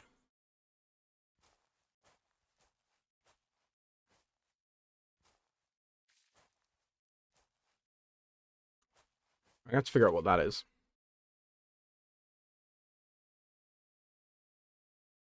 See, this confuses me because when you emote, it disables all your items, then it gives you them back. And that's not like a problem. So I wonder why it becomes an issue when you do it with the turret. Where are you reading chat from? It is on my laptop to my right, which is why I'm not looking at the camera. I know I need to work on that a little bit.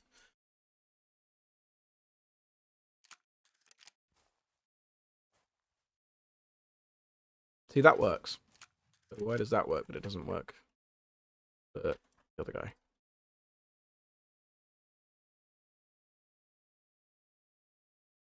Maybe it is a class issue. You have it set to top chat or live chat? Oh, I have it on top chat. Fix that. Now it's on live chat. I think it looks the same.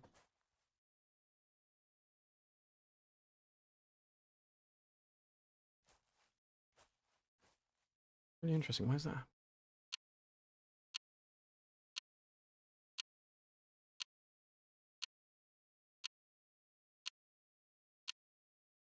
I don't know why it's automatically on top chat every time. I think it's because if you're on like bigger streams, you want to be able to filter it and not just be like inundated with spam.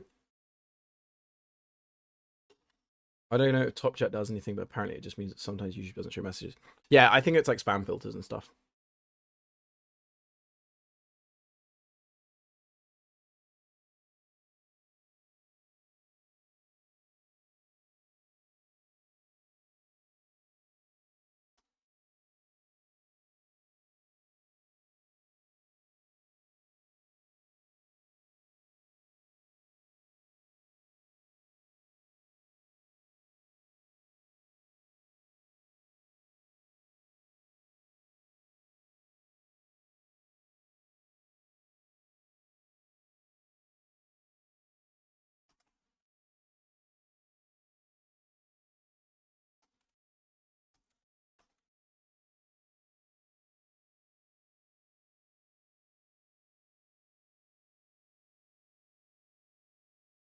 Recon would love CK's sausage roll.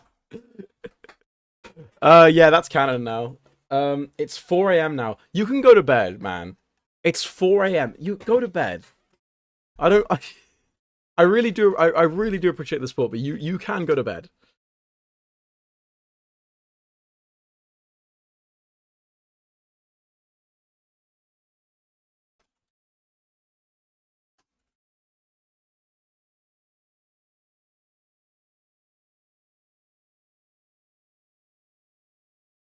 No? Okay. Well, I appreciate it.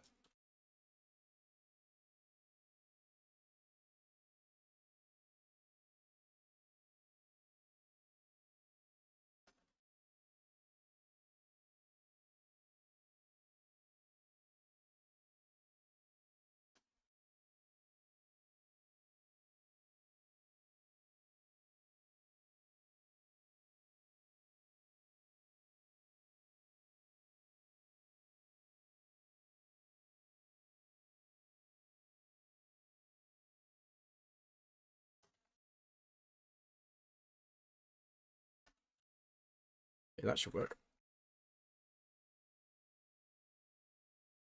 I really just don't understand what it is about this that's not working.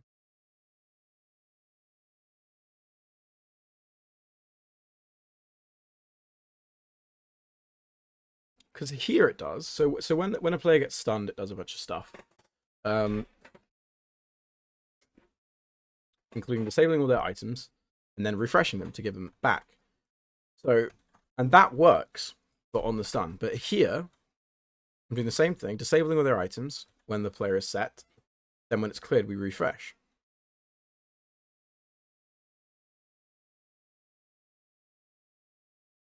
Guess here check to make sure there is actually something to reset in case maybe it's like running it multiple times and that's the issue.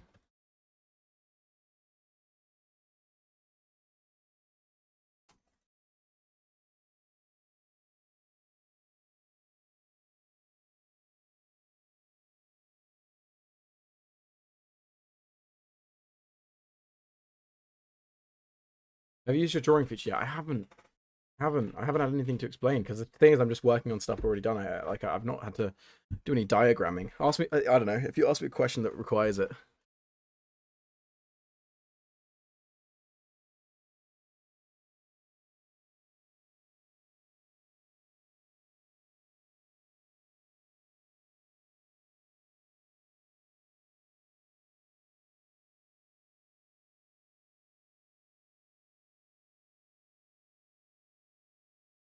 No, I don't want to. Well, fuck you then. I won't.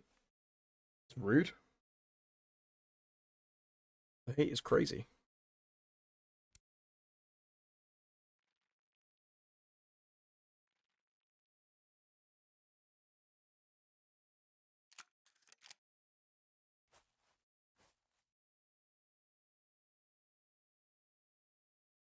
Draw a face. All right.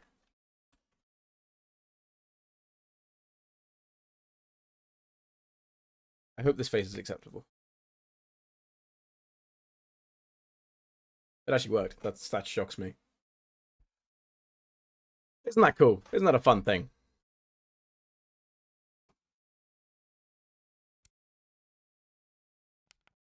Put this on shorts. I don't think this is worthy of shorts. That was nuts. That was nuts. All right, I'll fucking put it on shorts because I've got nothing else to do. Maybe that'll be the one. That'll be the one.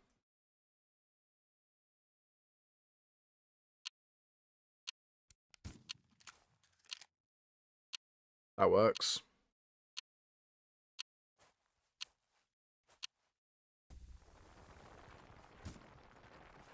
That doesn't. What's up with this, man? What's?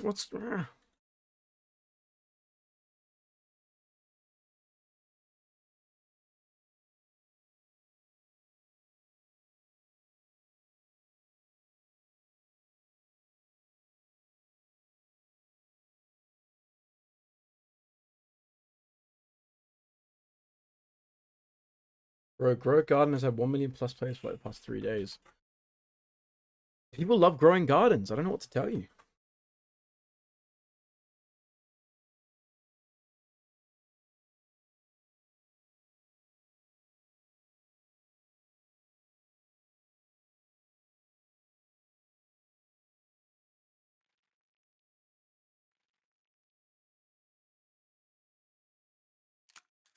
All right, this is where the stream stops being fun and starts being me just going insane because this should work, but it's not. Like that works. That looks how it's supposed to. But then I jump out and it's not properly putting my thing back. Why is it not doing that? Why is it not? I don't understand.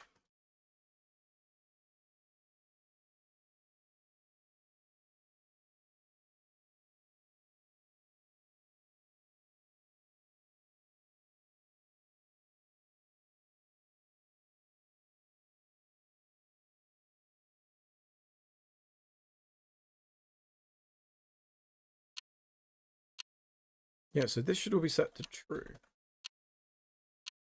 I think maybe it's setting the active player when it shouldn't be. Someone remade Moo IO inside of Roblox with a more cash grab aesthetic. That is sad. God, I'm really not as energetic as I was last time. I haven't had enough Diet Coke, that's the problem. Also, it's later in the day. I think that's pretty much what it comes down to.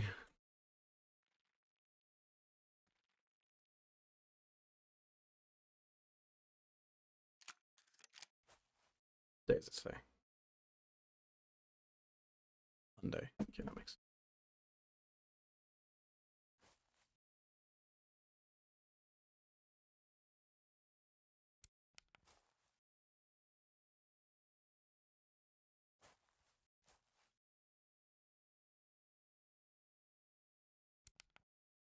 We make the tunnels actually dark so that a hard hat light will actually do something. I don't know. This is a big old question. I've thought about it. It's hard. It's very hard to do that. Is the problem. Having voxel like base lighting is a challenge that I've looked into, tried to do it, didn't work, put it back and forth. So I want to. I really, really want to. Although if you did that, you'd have to make it light up the whole tunnel because you'd be at a disadvantage because you're spotted easier. Yeah, but I think that would be fine. Like I think that's a like fine for gameplay. You know, that's one of those things that I would balance that if it became an issue. But I think, yeah, you can see players from a distance in the dark tunnel. I think that's cool. You know, they're shown by their headlights. I don't think there's anything inherently unbalanced or wrong with that.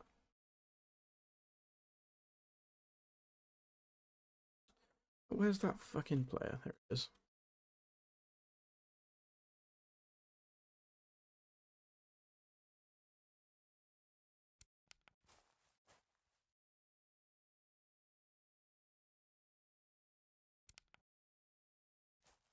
Okay, that's interesting. Oh my... Wait, no, that is right, yeah. What the fuck? Yeah, so it is refreshing the items, because I can do this and the items work. So it is calling show view models, so what is it? But it's not, because it doesn't... Here, it doesn't say debug log show view models. What's going on?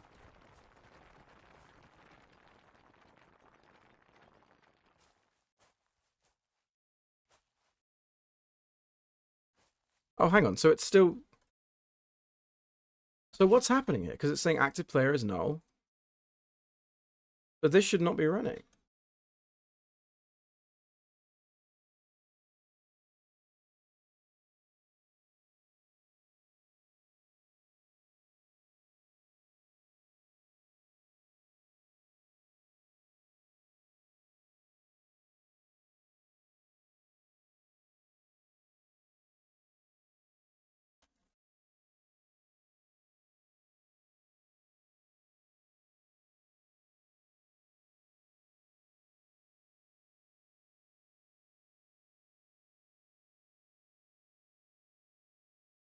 I need to figure out what's going on wrong here. This is really, really weird. Because it is calling this. So this...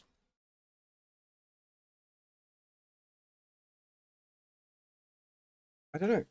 What do you think of people who use ChatGPT to make games and program in general? I went on to think about this last stream, but I guess I'm going to do it again. My whole thing with AI, my concerns are it's stealing from other people is my main one. And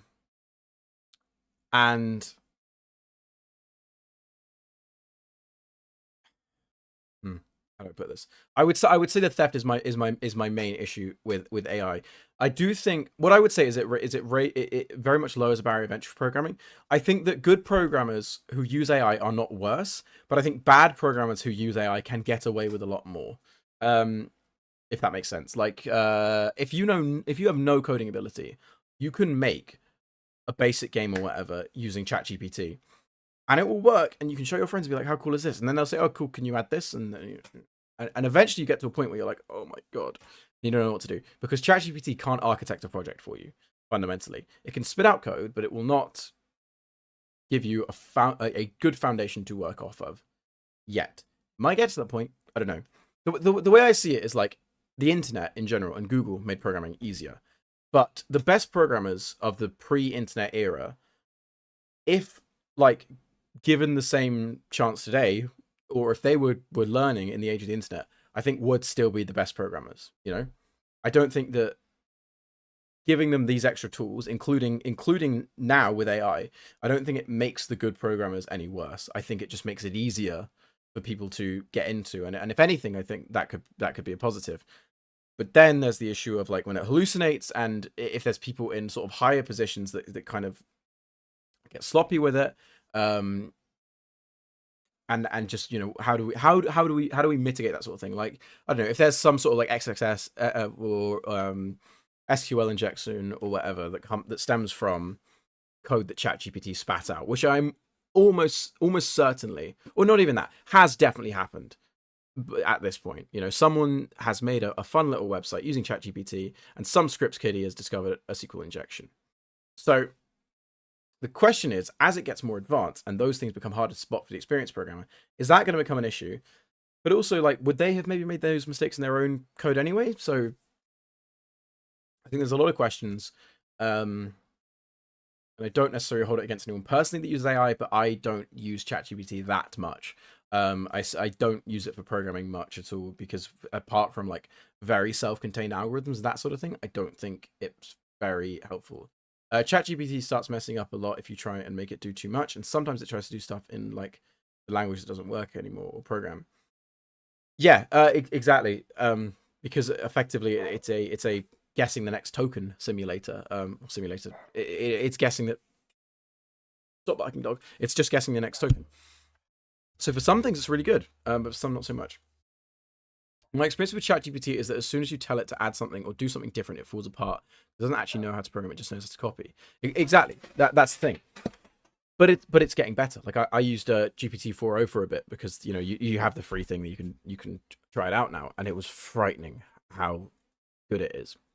I haven't got to the point now where I feel like, you know, is this going to take my job? Am I not going to be, you know, a game developer is going to be a thing of the past? I don't think it's that good yet, but I think it is foolish to make any broad claims about what that, you know, AI will never ever be able to do this. It's just like, sure, and man will never be able to fly, you know.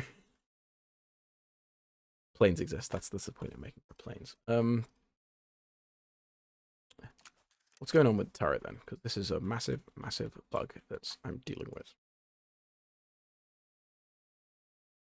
Game developing is as a job, like for a company, is more than coding.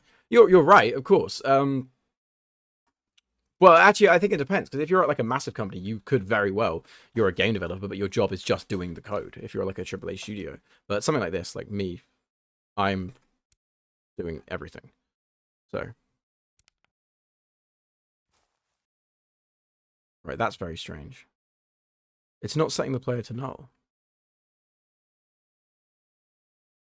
Is it?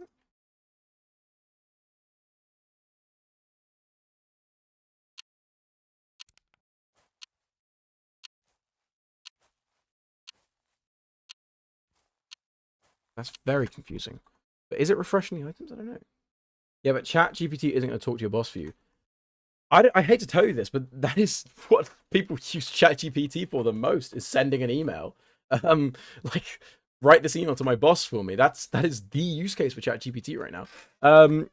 Do you ever make 2D games, or do you mostly like making 3D games? I do whatever. I made quite a few 2D games. My release games have largely been 2D, because that's easier.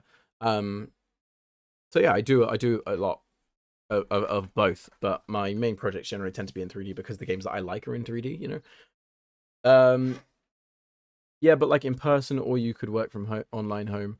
Yeah, that is a point, that like it's not going to talk to your boss for you in the same, like it won't impersonate you. But even then, like Who's to fucking say that OpenAI aren't going to release like, oh, you know, we can create a clone of you that runs on ChatGPT and will talk to your boss for you.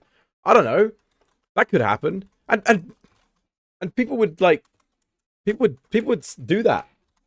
They would buy a clone.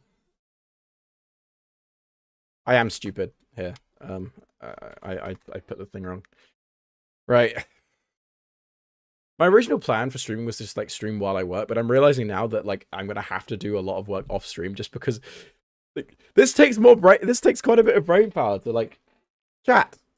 And my hope is that will only get worse as more people tune in. But you know, I don't know. Have we seen any? I think we've seen some new faces today. It's been nice.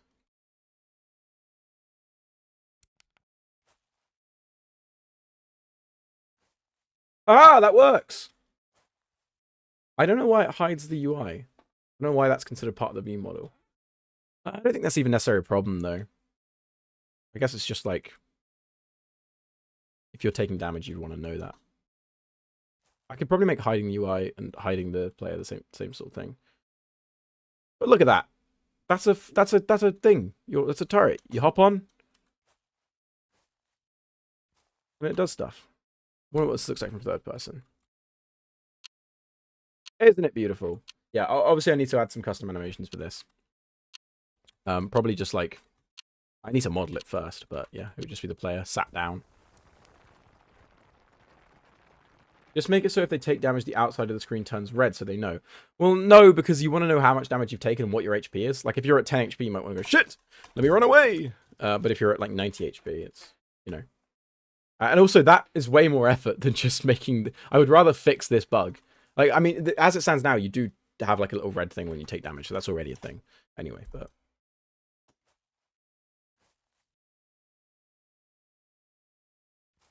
I really like how this feels. Like, you can... Yeah. I think I need to still need to decrease the radius a bit, though, because you walk past in it. Or I guess, actually, right now, it's not on grid properly. I'll put it on grid and see what happens.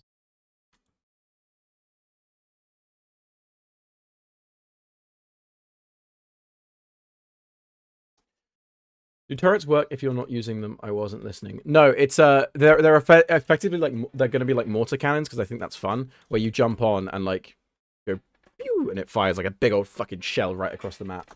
I don't want to have like sentry sort of turrets. I just don't know. I don't enjoy that very much. They're a pain to balance. I don't think that there's much of a place for that.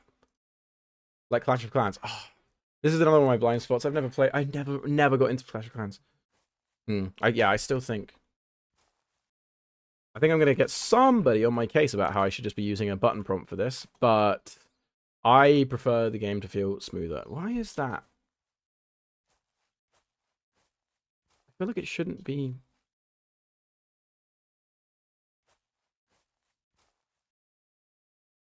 Yeah, it's really latching you in from too far. Surely there's no way that that's within 5 units. Buttons, buttons, buttons. Yeah, I don't know. I prefer having it feel smooth. Instead of pressing a button, you kind of jump on. But it's just I need to make sure that... Yeah, so I don't see... I guess the radius is too big. Like... Yeah, I'll decrease the radius and make it separate, because at the moment it's tied to the zipline radius, which is quite generous. Whereas I think the turret radius needs to be quite narrow.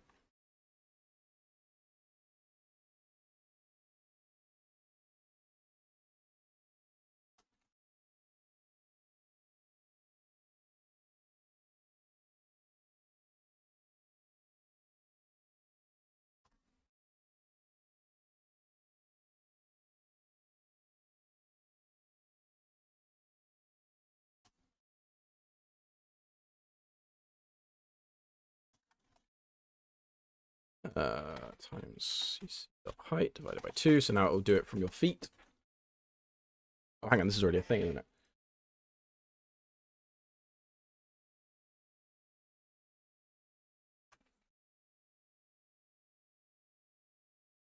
So effectively, the turret looks for a radius of 0.5 units around your feet, or I might make it slightly larger. Depends on how I want to do it. The idea is, if you're running, it won't just sort of shoot you in by accident, but it also it's very smooth if you want to man the turret.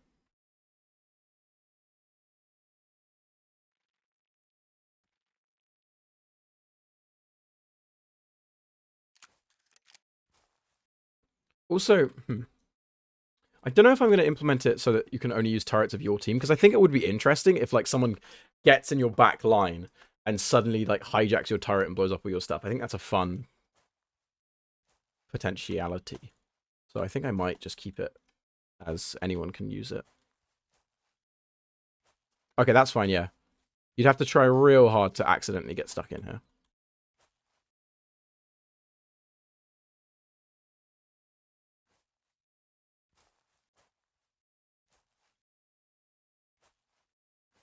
Okay, what the hell just happened there?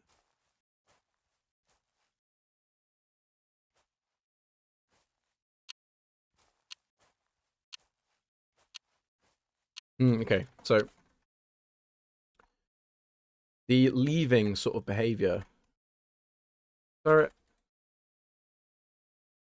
is done here, but the trouble is this this is done when you jump while you're in a turret, but there are ways that you could not necessarily be in turret mode.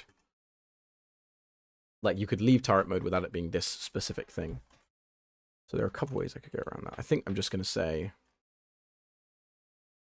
here, just to keep a score in the move state. Move state equals underscore state.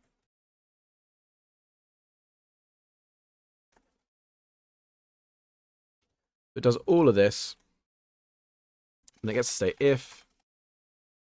This is slightly spaghetti, but actually I don't know. I don't know how else I'd even do this. So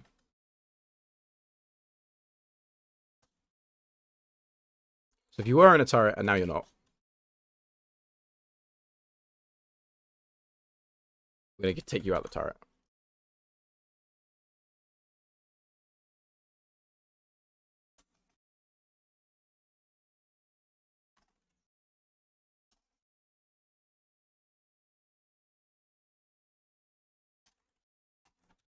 Gosh.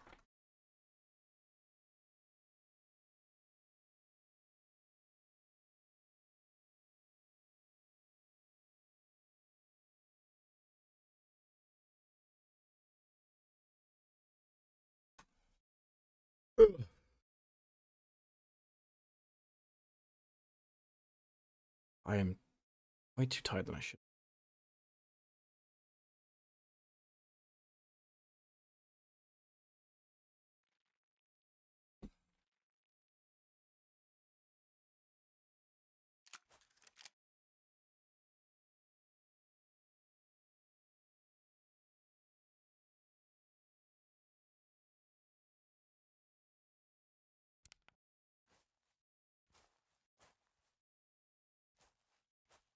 Okay, that works. Cool.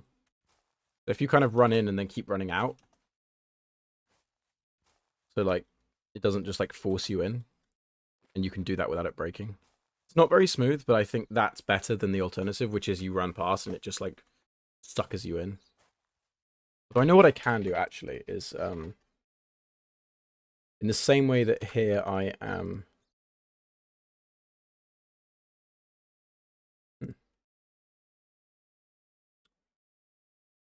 In the same way that here I'm smoothly moving the velocity and the position inwards. I'm going to do the same thing with height. You seem like the type of guy to be a pirate software enjoyer. Kind of. I don't know how I feel about the guy, because I just don't know enough about him, but I like his style and his content. I think I've inadvertently taken a lot from him with how I present myself in these streams, and especially with my kind of like MS Paint setup. But I don't know enough about him, like as a person. I know he used to work at Blizzard. I know he's in some fucking drama right now because all I've known is I've seen a funny clip of him being like of like him talking to a therapist and then being like, "Oh, you have a big ego," and he's like, "I don't think I do," and then various other things or something. I can't even fucking remember. I don't know. I don't want to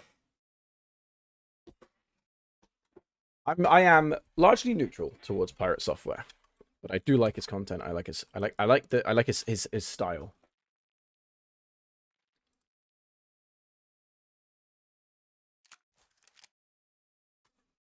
Right, this should be smoother now. So instead of just snapping to shrinking, you kind of shrink a bit and then go out. I could also make you shrink back up, but I don't know if that... Oh my god, that is awful.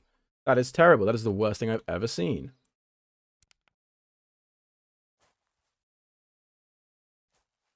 And it just... Why is that happening?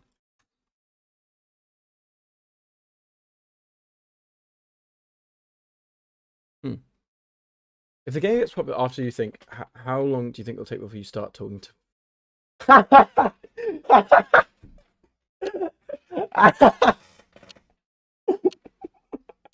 I'm making this play right now. No matter how big Build Fight Game gets, I will not talk to any minors. Hang on. Let's get this on record. That no matter minors. Oh fuck, that's really funny.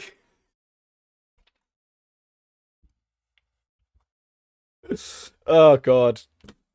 Do I clip that and publish that, or is that the sort of thing I should keep? It just cut out. You didn't. Oh fuck me. Oh my! It actually did. Fuck. All right, I'm gonna move away so that I can shout and it won't. On record, no matter the level of success, I will not speak to any minors. All right. Peter K. Codes does not talk to minors. Did it work that time?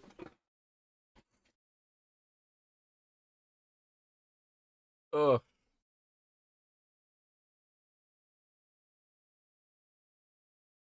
Back to coding. God, that's quite funny.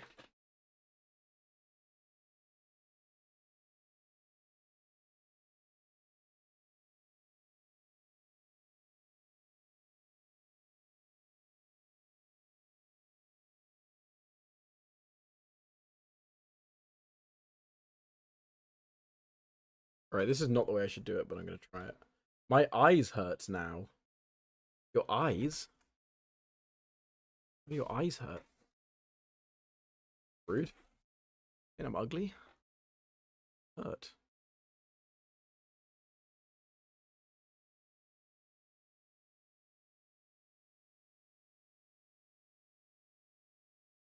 Tired. Oh, I see. Again, you can go to bed. You've said it's like 4 a.m. You do not have to still be watching my stream. You can go. That's fine. That's acceptable.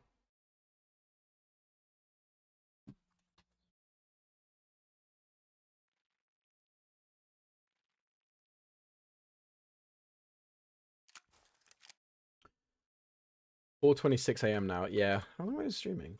Oh, just under 2 hours. Fair enough. I don't think this one will be as long.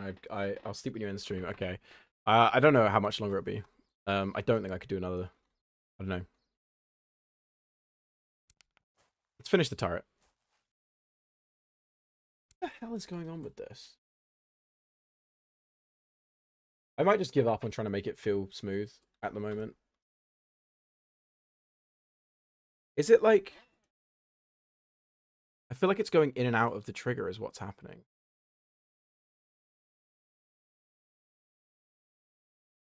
I guess if it's doing it at the feet.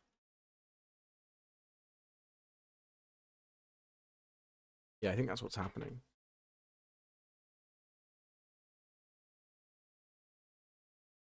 Which I can fix if I go is turret in range. Instead of doing this, I do plus vector3 dot down times dc dot height dot 2, which means that instead of it using, because I basically have a value for the feet, feet, I have a value for the. That was a joke. I should not have said that on stream. Fuck. Fuck! Fuck! I think I'm digging myself a grave here the more I talk about this. I do not have a foot fetish. Anyway, there's a value for the position of the character's feet, which I use to check whether they're grounded. I'm using the same value to figure out if there is a turret in range. The issue with that is when the controller shrinks, that value doesn't change, and I need it to. So instead of that, I'm using the height. I'm now using the height divided by 2, which is slightly less. I don't know. Yeah, I should have probably been doing that from the start, but it's fine. Yeah, that doesn't work. How does that work even less? You do not have a foot fetish and you do not speak to kids. It's a bit weird that you have to say that. Right, okay. I will take the fucking foot fetish thing. I don't, but like, it's reasonable to be suspicious after what I just said. The kids thing, you brought that up. You brought that up. That wasn't me. I said it was kids, Kenny.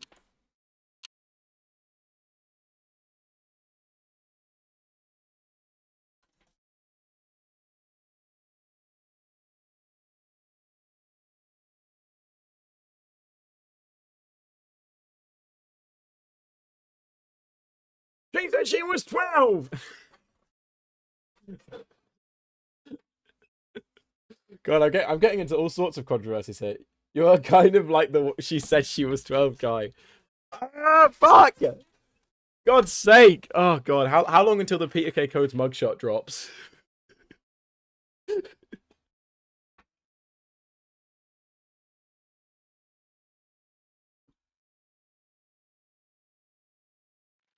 Also, I'm very excited. My video is about to reach 1,800 views.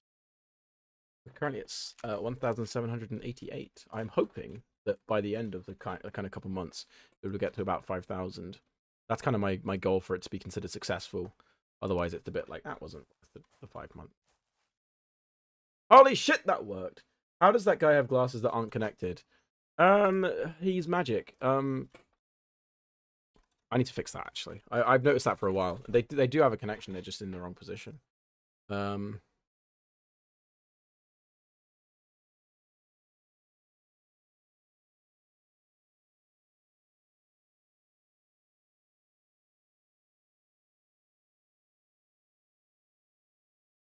fixed it.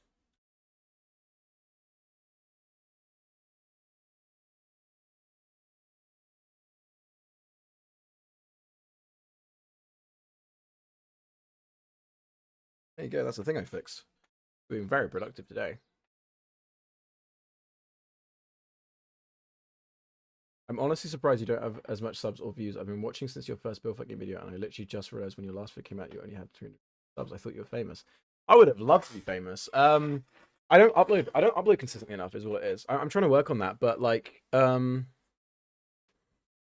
I think what it comes from is just like I've been making YouTube videos since I was really, really young. So I think I've had a lot of time to kind of hone a kind of online persona. Now he's on the come up. Thank you very much. I really, really hope I am, because I need this. I need this game to do well.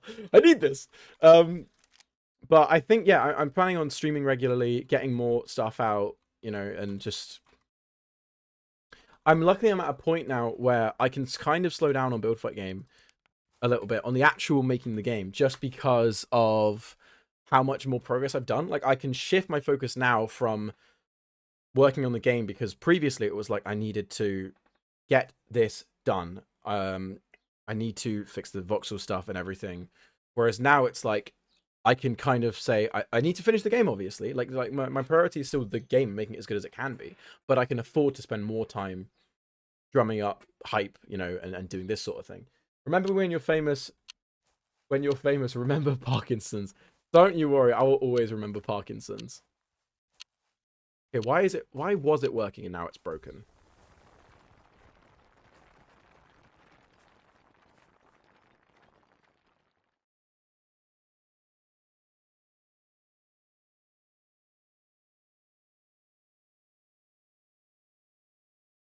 Is making this game your job, or is it like a side thing? A bit of both. I am unemployed as fuck. I'm not. I do part-time work. Like the soil sampling that I talked about in my most recent video, I still do that when it's available. I work behind a bar sometimes. I basically just take what I can get, but I have enough time that I can pretty much say that this is kind of like my full-time thing. But I'm just in a very lucky spot because I live at home with my parents, so my bills are very little, practically nothing. So I can afford to do that, but I'm doing it now rather than... Those animations on the player look way better than I thought. I remember them looking like ass. I think I might have like redone a lot of them. Please add a trigger warning before saying or censor the word job. Okay, sorry. I won't say the J word uncensored.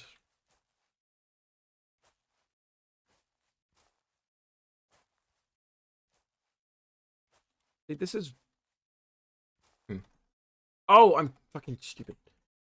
I'm trying to move it up. I was moving it further down.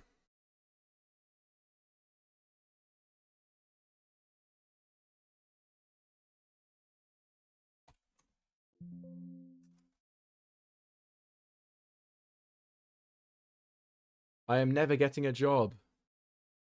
I think you should probably get a job at some point. Money's nice. As someone who right now has no money, money is nice. I'm not going to be a wage slave. Yeah, that is. I feel that so very deeply. That's why I'm spending so much time working on Build Fight Game, because like I want to be like making my stuff that I like and have other people like that. I'd rather shit in my hands and clap. I won't fall to the 9-to-5 matrix. Yeah, but like there's other stuff you can do. Other than that. Oh my god, it's that PW53! Attention all gamers, the real PW53 is on stream. Get very, very excited.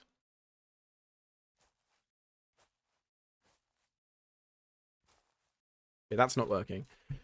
I'm using all the wrong values for this. I think I should be using the character controller radius.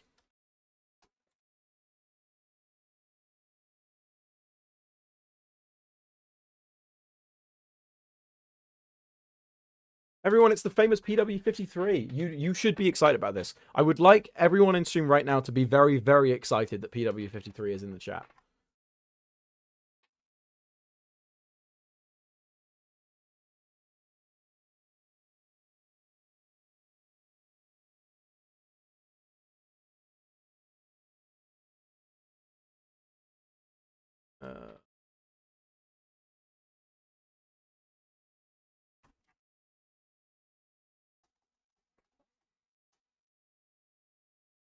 Silence.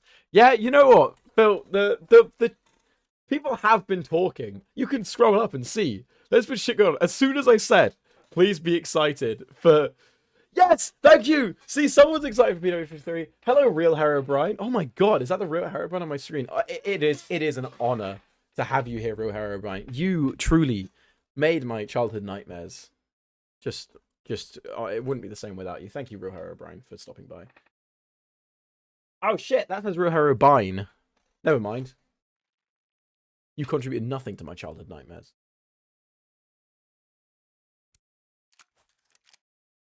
Why weren't you in the Minecraft movie? That is a good question. Well, because it's Herobrine. I got this from Xbox 360 era. I feel that. I think my Xbox 360 gamer tag was the withheld poet or something because it was automatic. Oh, wait, fuck. No, it wasn't. That was someone else's. I don't remember my gamer tag. Chat, I would like to announce I'm a moderator of the Kilders YouTube channel. That is correct. I am old now. Oh no. Bro is ancient.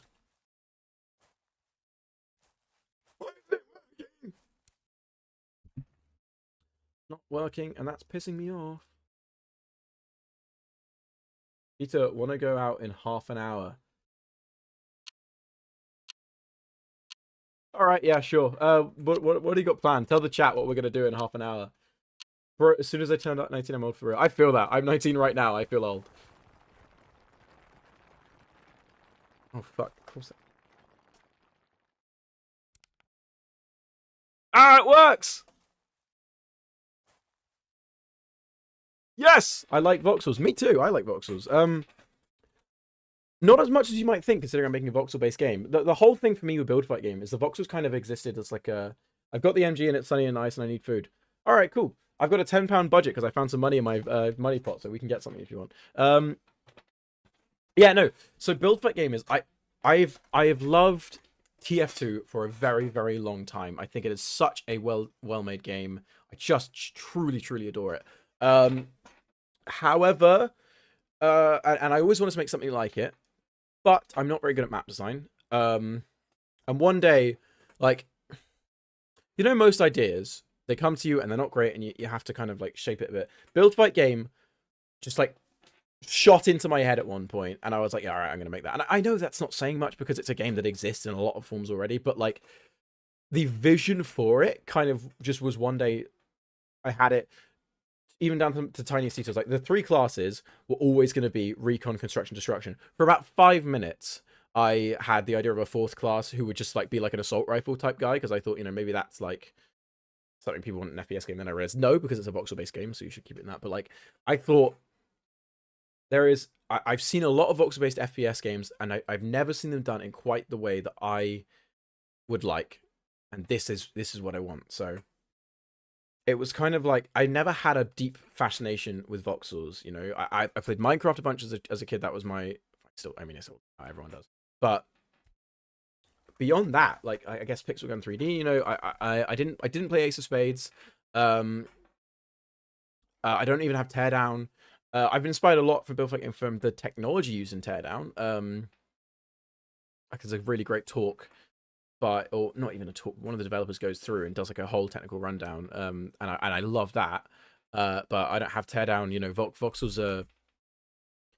I consider Build Fight game to be hopefully well designed class-based FPS first, and then secondary to that is it's voxel based. You know, if that makes sense. Not to say the voxels aren't important. I think they're very, very fundamental to the game's design. But the core pillar that I want is a great feeling.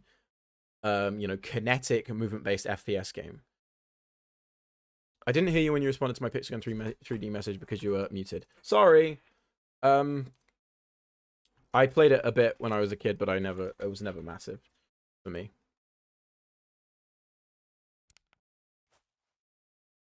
That fully fucking works.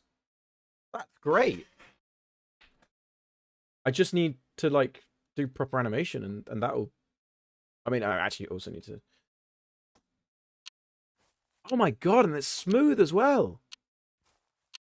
Look at that. Oh, come on. Right. I don't like to. That's good. That's good. I've done a good job there. Come on. Look at that in like the 3rd person view. Right. Ignore the fact that you can see the 1st person model. But like, is that not so smooth? You hop in. Come on. You just hop in and out. Right. So I don't know if the person that suggests I just make it a bottom prompt is here, but like, look, right. What is more interesting? You tap here and you press E, or like, boink. I think that feels so much better. You know, that is. I think I made the right decision with that. I think I'm gonna end stream in like 20 minutes so that I can go out with Phil. Right. Next thing I need to do. This might be the difficult thing. Is I need to make it shoot. The reason why that's tricky is because all my items code. Keep work, man. Do what you like to do, homie. Hell yeah. I'm doing what I like to do. And I do like to do this. You could tell. I've got a lot of joy out of this. Now, shall we make this work? Now, what I think I'm going to do here... I have a Steam notification. A new friend invite. Is this going to be a scammer? Who are you? That might be a real person. We'll accept them. Right. I accepted that. I'm leaving. Are you coming here? All right. If Phil's coming here, I'll end the stream whenever Phil gets here.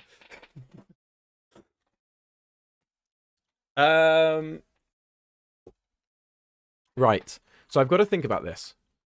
I can bring up Microsoft Paint. So I have a Steam message. Oh, if you want to get the Discord, sorry, I should probably set up commands. If you want to get the Discord, it's in the description of the stream. Now, the reason why this is complicated. So So within the game, you have your kind of like player thing. This is your player object. And your player's got a bunch of components like, you've got movement. Your headset was red earlier. How's it doing? The colors changes. Movement, health, effects, etc. These inventory. These are all components on the player object. Now, the key thing here is the input handling for items is not on the player. So this inventory thing here ties to a separate game object that's a child of the player, which will be, say, a shotgun. And this shotgun will have a shotgun component, effects, etc. And this shotgun component here, the shotgun component is what does the actual, handles the input, does stuff and everything. Let me put this on a different layer, actually, so I can move it around a little bit. It's going to look a bit shit for a second, because MS Paint is weird.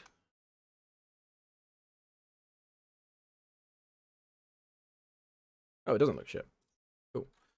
I can delete all this. There you go. Now it looks shit. So, the gun is a separate object. And if we have another thing over here, which should be like... we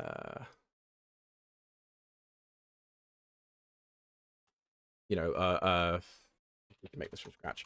Sorry, growing pains here. So separately from the shotgun, we'll have like dirt, or we have the shovel, which is going to have on that. It's going to have a shovel component. It's going to have. That's pretty much what I just had, a shovel component. The key thing here is these are separate objects. This is the shovel is disabled right now. It's managed and handled by the inventory thing. I'm contemplating sleeping now. Sleep, my guy. It's almost 5 a.m. for you. You can go to sleep. You do not have to be in my chat. Anyway, so these individual components handle input, and what I've got now is I've got so your inventory script just handles whether these are enabled. The shotgun script is checking the player's input. The shovel script is checking the player's input. What I've got now is a turret object, which has a turret component, which makes reference to this player object. There is nothing on that player object directly, which is getting input. You see? So one thing I could do here is I could add to the player a turret communicator. Okay, I'm going to hit the hey owl. Yeah, no worries. Thank you so much for coming. Honestly, I see you in the chat all the time, and it makes streaming an absolute pleasure. Just like having that back and forth. I've learned a lot about Roblox games. So yeah, thanks for sticking around. So what I could do is I could add a turret communicator which sends input to the turret. I don't like that. That feels messy because there are already so many components on the player. I want to avoid doing that as much as possible, just because like each component does its own little thing, and a player has to do a lot of things. So there's this UI stuff, and everything, and it's all kind of on there. So what I want to figure out is a way to effectively you have this reference, but the input handling is all done on the turret. This for a network object, which is synced and has access to a bunch of like various network behaviors, would be trivial. The issue is I can't have the turret synced across the network because the turret is a block entity. I went on a whole spiel last stream about how block entities work. But the point is, their existence is synced because they're part of the world. It's essentially a block that is a marker for an object which does more complicated things. So the existence of a block entity is synced, but the actual stuff it's doing is not. Which makes it difficult for me to say, like, am I the client? Am I local? Therefore, can I take input? And that, etc., etc., etc. Who knows? But it can be done because here I have built this schematic entity thing, which is whenever the construction class builds something, it checks. Shit, no. Ignore what I'm saying. I have an active player object. What I can do is I can say, is this player mine? Does this belong to me? And if so, then I can get input from the player. Ta-da. Lovely. In fact, what I can do here is when the active player is set, I can say if active player.isOwner. So what I'm saying here is this player object, because there's going to be every player object for every player, I'm saying this player object is me. It's the player on my machine. Therefore, inputs are for this player. What I can do here is I can get the input manager dot instance dot input dot player dot primary plus equals fire. Oh shit. Dot performed plus equals fire. What I'm saying here is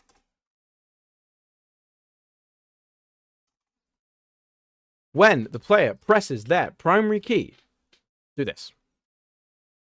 And then finally, what we have to do is when we clear the player, unregister it. So the player's not attached now. So when you press the primary key, you no longer have to do this thing. So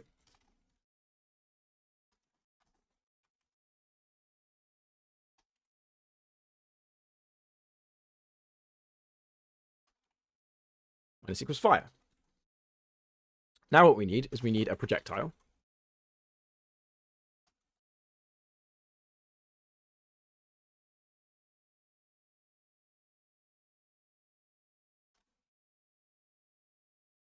And then we need to spawn the projectile. I cannot remember for the life of me what I do to spawn a projectile. But let's have a hunt through my code and see. Oh, that's it. Is that it? Yes.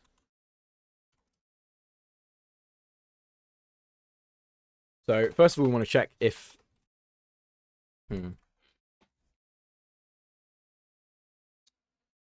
Now, this is tough. Can I tell you the complicated project I'm working on? By the way, what programming language are you using? If you're okay, tell me. I use C# with Unity. Please do tell me about your project. I'd love to hear about it. So the problem I'm facing right here is that I'm doing stuff that needs to be run on the server, which you'd usually use a remote procedure call for. I can't do a remote procedure call.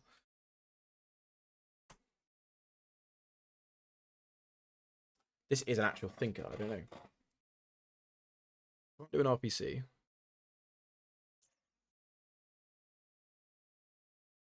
What I could do... Yes, okay.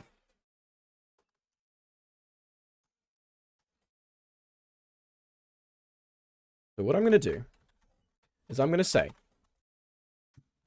when the player jumps in, when you're adding the fog mode, I'm not adding the fog mode. When the player jumps onto a turret, we're going to create an object. The server creates an object on the network, which is a player turret communicator.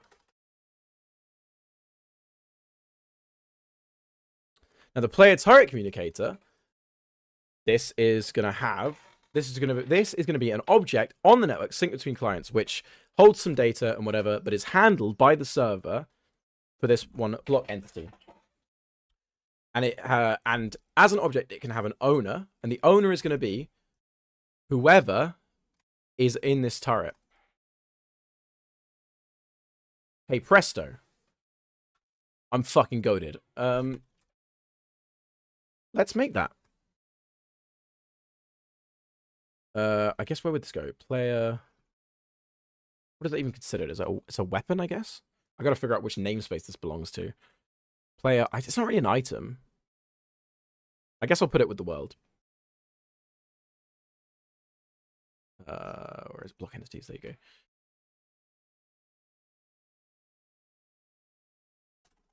Okay, so hello, Gokhan. Welcome. I don't know if I'm mispronouncing it, but I'm doing my best.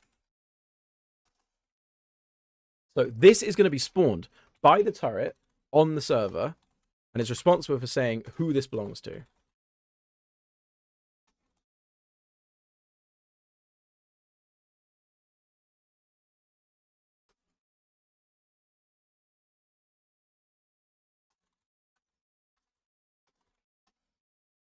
So when this object is created, we want to get first of all, check if it's mine, and if it's not, return.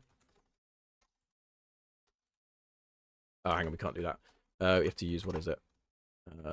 Owner.isLocalClient. So check if it's mine. So if this turret belongs to me, then what we can do is say instance input, get the player's input, primary fire, class equals fire.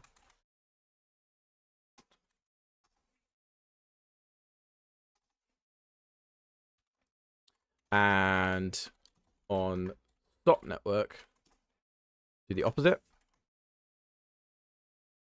Unregister it.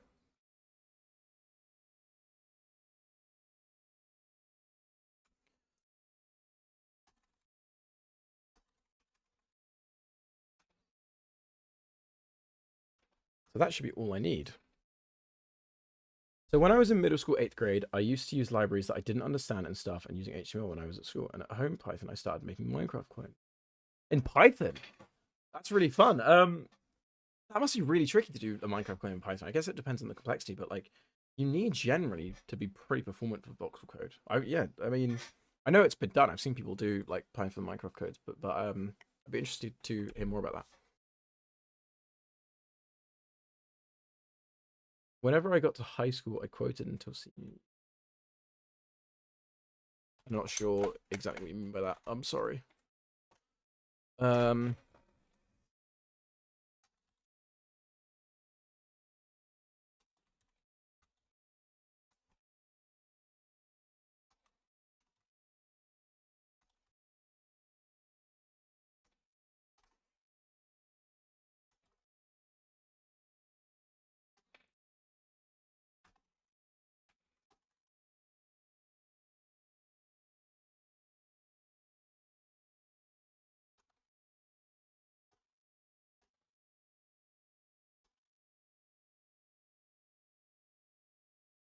And so we want to despawn it if we're the server.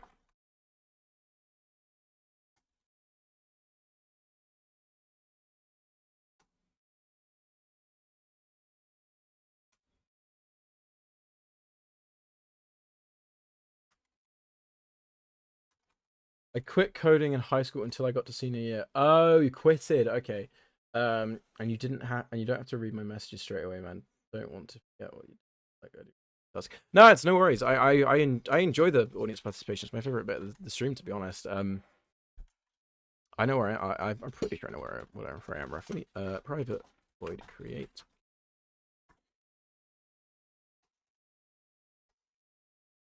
Same thing.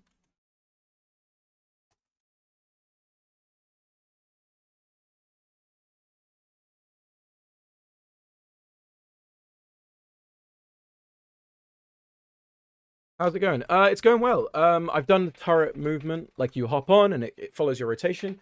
What I'm doing now is I've kind of drawn up this diagram to explain it. So let me see. Right, I made a whole thing so that I can have my face up and show the diagram up, and I like it. So anyway, I have. The way build fucking works here, a player object with a bunch of components, and all the weapons are child objects of it, and those weapons handle their own input. The only stuff the player does for the weapons is it turns them on and off. The issue I'm facing is that the turret, which is not actually a network object, its existence is synced because it's a block. It's basically a turret is what's called a block entity, which is where it exists on the voxel grid, essentially as a placeholder, and the world detects that block and then spawns in its own like game object, which can do more complicated stuff. I can't sync that itself on the network, which means it's very difficult for me to get movement from the player, to get input from the player and sync it and everything. So what I'm doing is on the server only for the turret, I'm creating a networked object which is synced on the network and belongs to the player. So the server creates this and it's sent to everyone else and then destroys it whenever the player gets off, if that makes sense.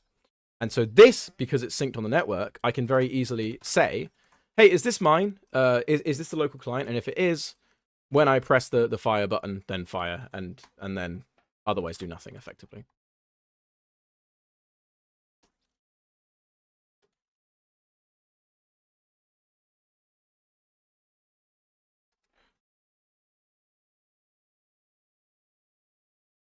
That's really cool. Thank you. I try.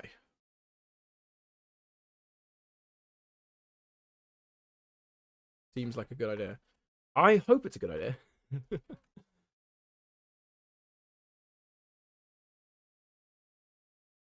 Let's. I'll do that.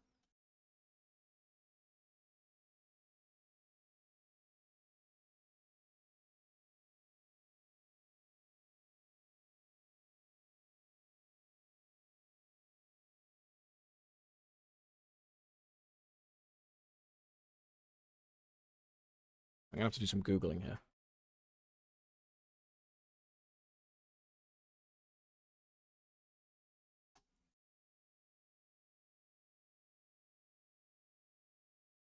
There it is.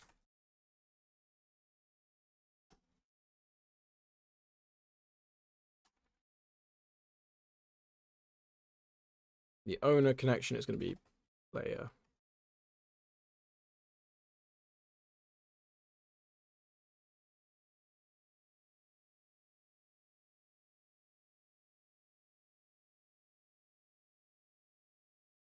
Don't forget to change the screen. Ah, I'm terrible. I have changed the screen now. Oh, I didn't change the screen. Foolish. What's going on here?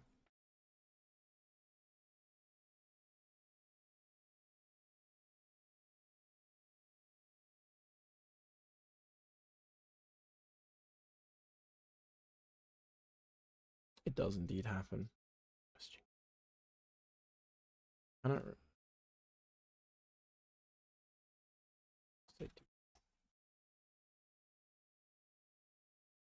Why is this not working? Cannot resolve method.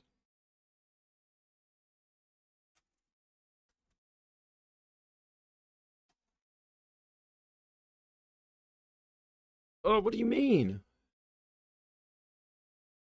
Oh, okay. There we go. That's my problem.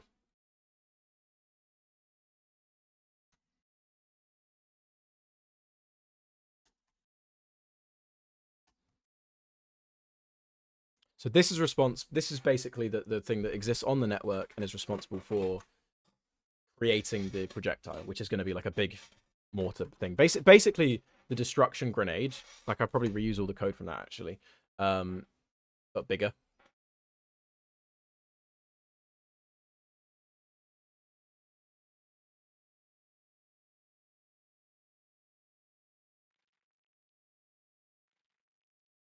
So I'm going to see if that works.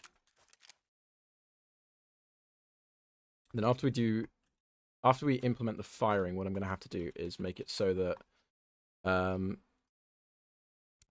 it syncs with other players who the owner is, because that might cause some problems. Doink. Object. Oh, I forgot to actually create the object. The thing, right? There are certain things that when you're starting out you mess up, like you forget to assign a component, or whatever, and you think, rookie mistake, you know. Hopefully in several years I'll get past it. You never ever ever do. You will never ever stop forgetting to create the object or forgetting to assign the components or whatever. You just finish coding and you test it. You gotta put the fucking values in the inspector, man.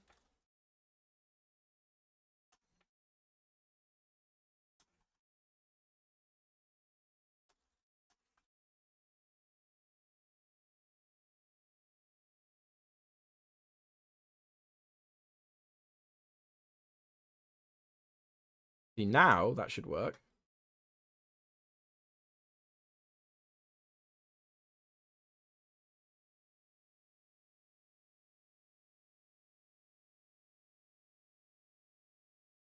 And this value doesn't need to be there.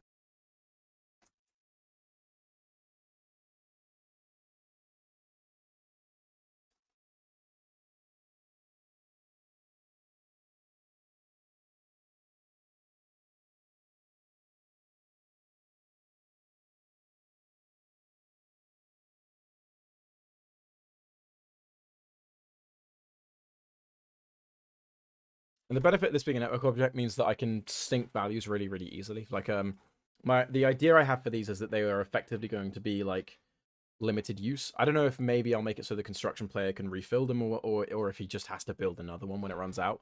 I think probably that, just because it'll be easier to implement. So like, it's gonna be a really powerful explosive. You can use it, say, 20 times or maybe 10 times, and then it just kind of self-destructs. And if you want to make another one, you have to get your friendly pal construction to build another one. Because I want it to be like a devastating sort of impact that you're firing from your side of the map to theirs. I'm making Minecraft self-contained HTML only. No other files like assets because I do better at coding. That way I have to make everything from scratch. The massive 3D render is frustrating. That is a fantastic learning experience, no doubt. I've always wanted to take on something like that, but haven't like got to it. But that will undoubtedly teach you so much. So absolutely great idea. Oh my god, that is fully working. You see this? This runs when I press the left mouse button, which means it's working. So what I can do now is I can remember. There's the dog going again. It is projectile instant equals instantiate projectile fire from.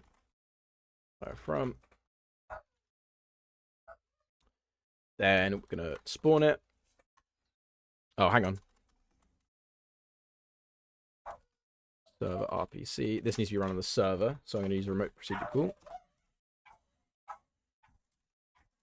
Oh, there's a car outside, so the dog's going crazy.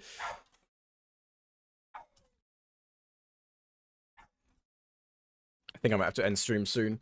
You know what? I'm gonna make this work. Then I'm gonna go. PW53 from the chat is now outside my house. I'm being stalked by a fan.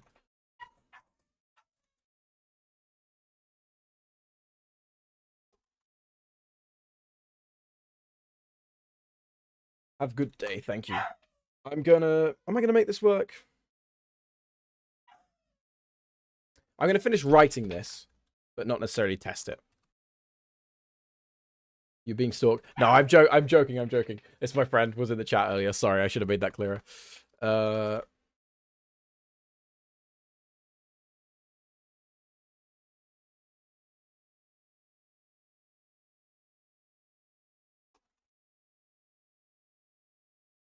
God, okay, this is a lot to do.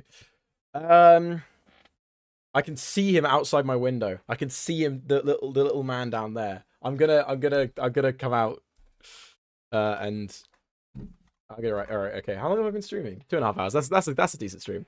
Imagine being it. Yes. Thank you. Thank you very much, everyone that stopped by. This has been a really, really fun stream. And I got more done this time than last time. Oh my god, the sun has gone down a bit. The sun does that.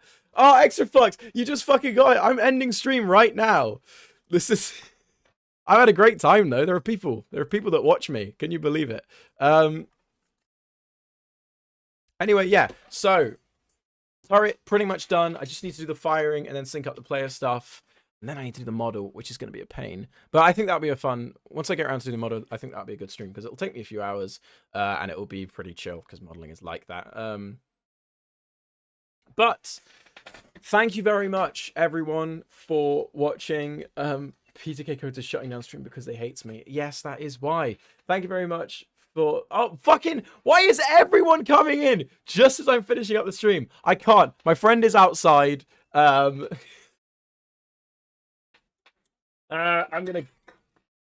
gonna go. Goodbye. Thank you very much. See you around.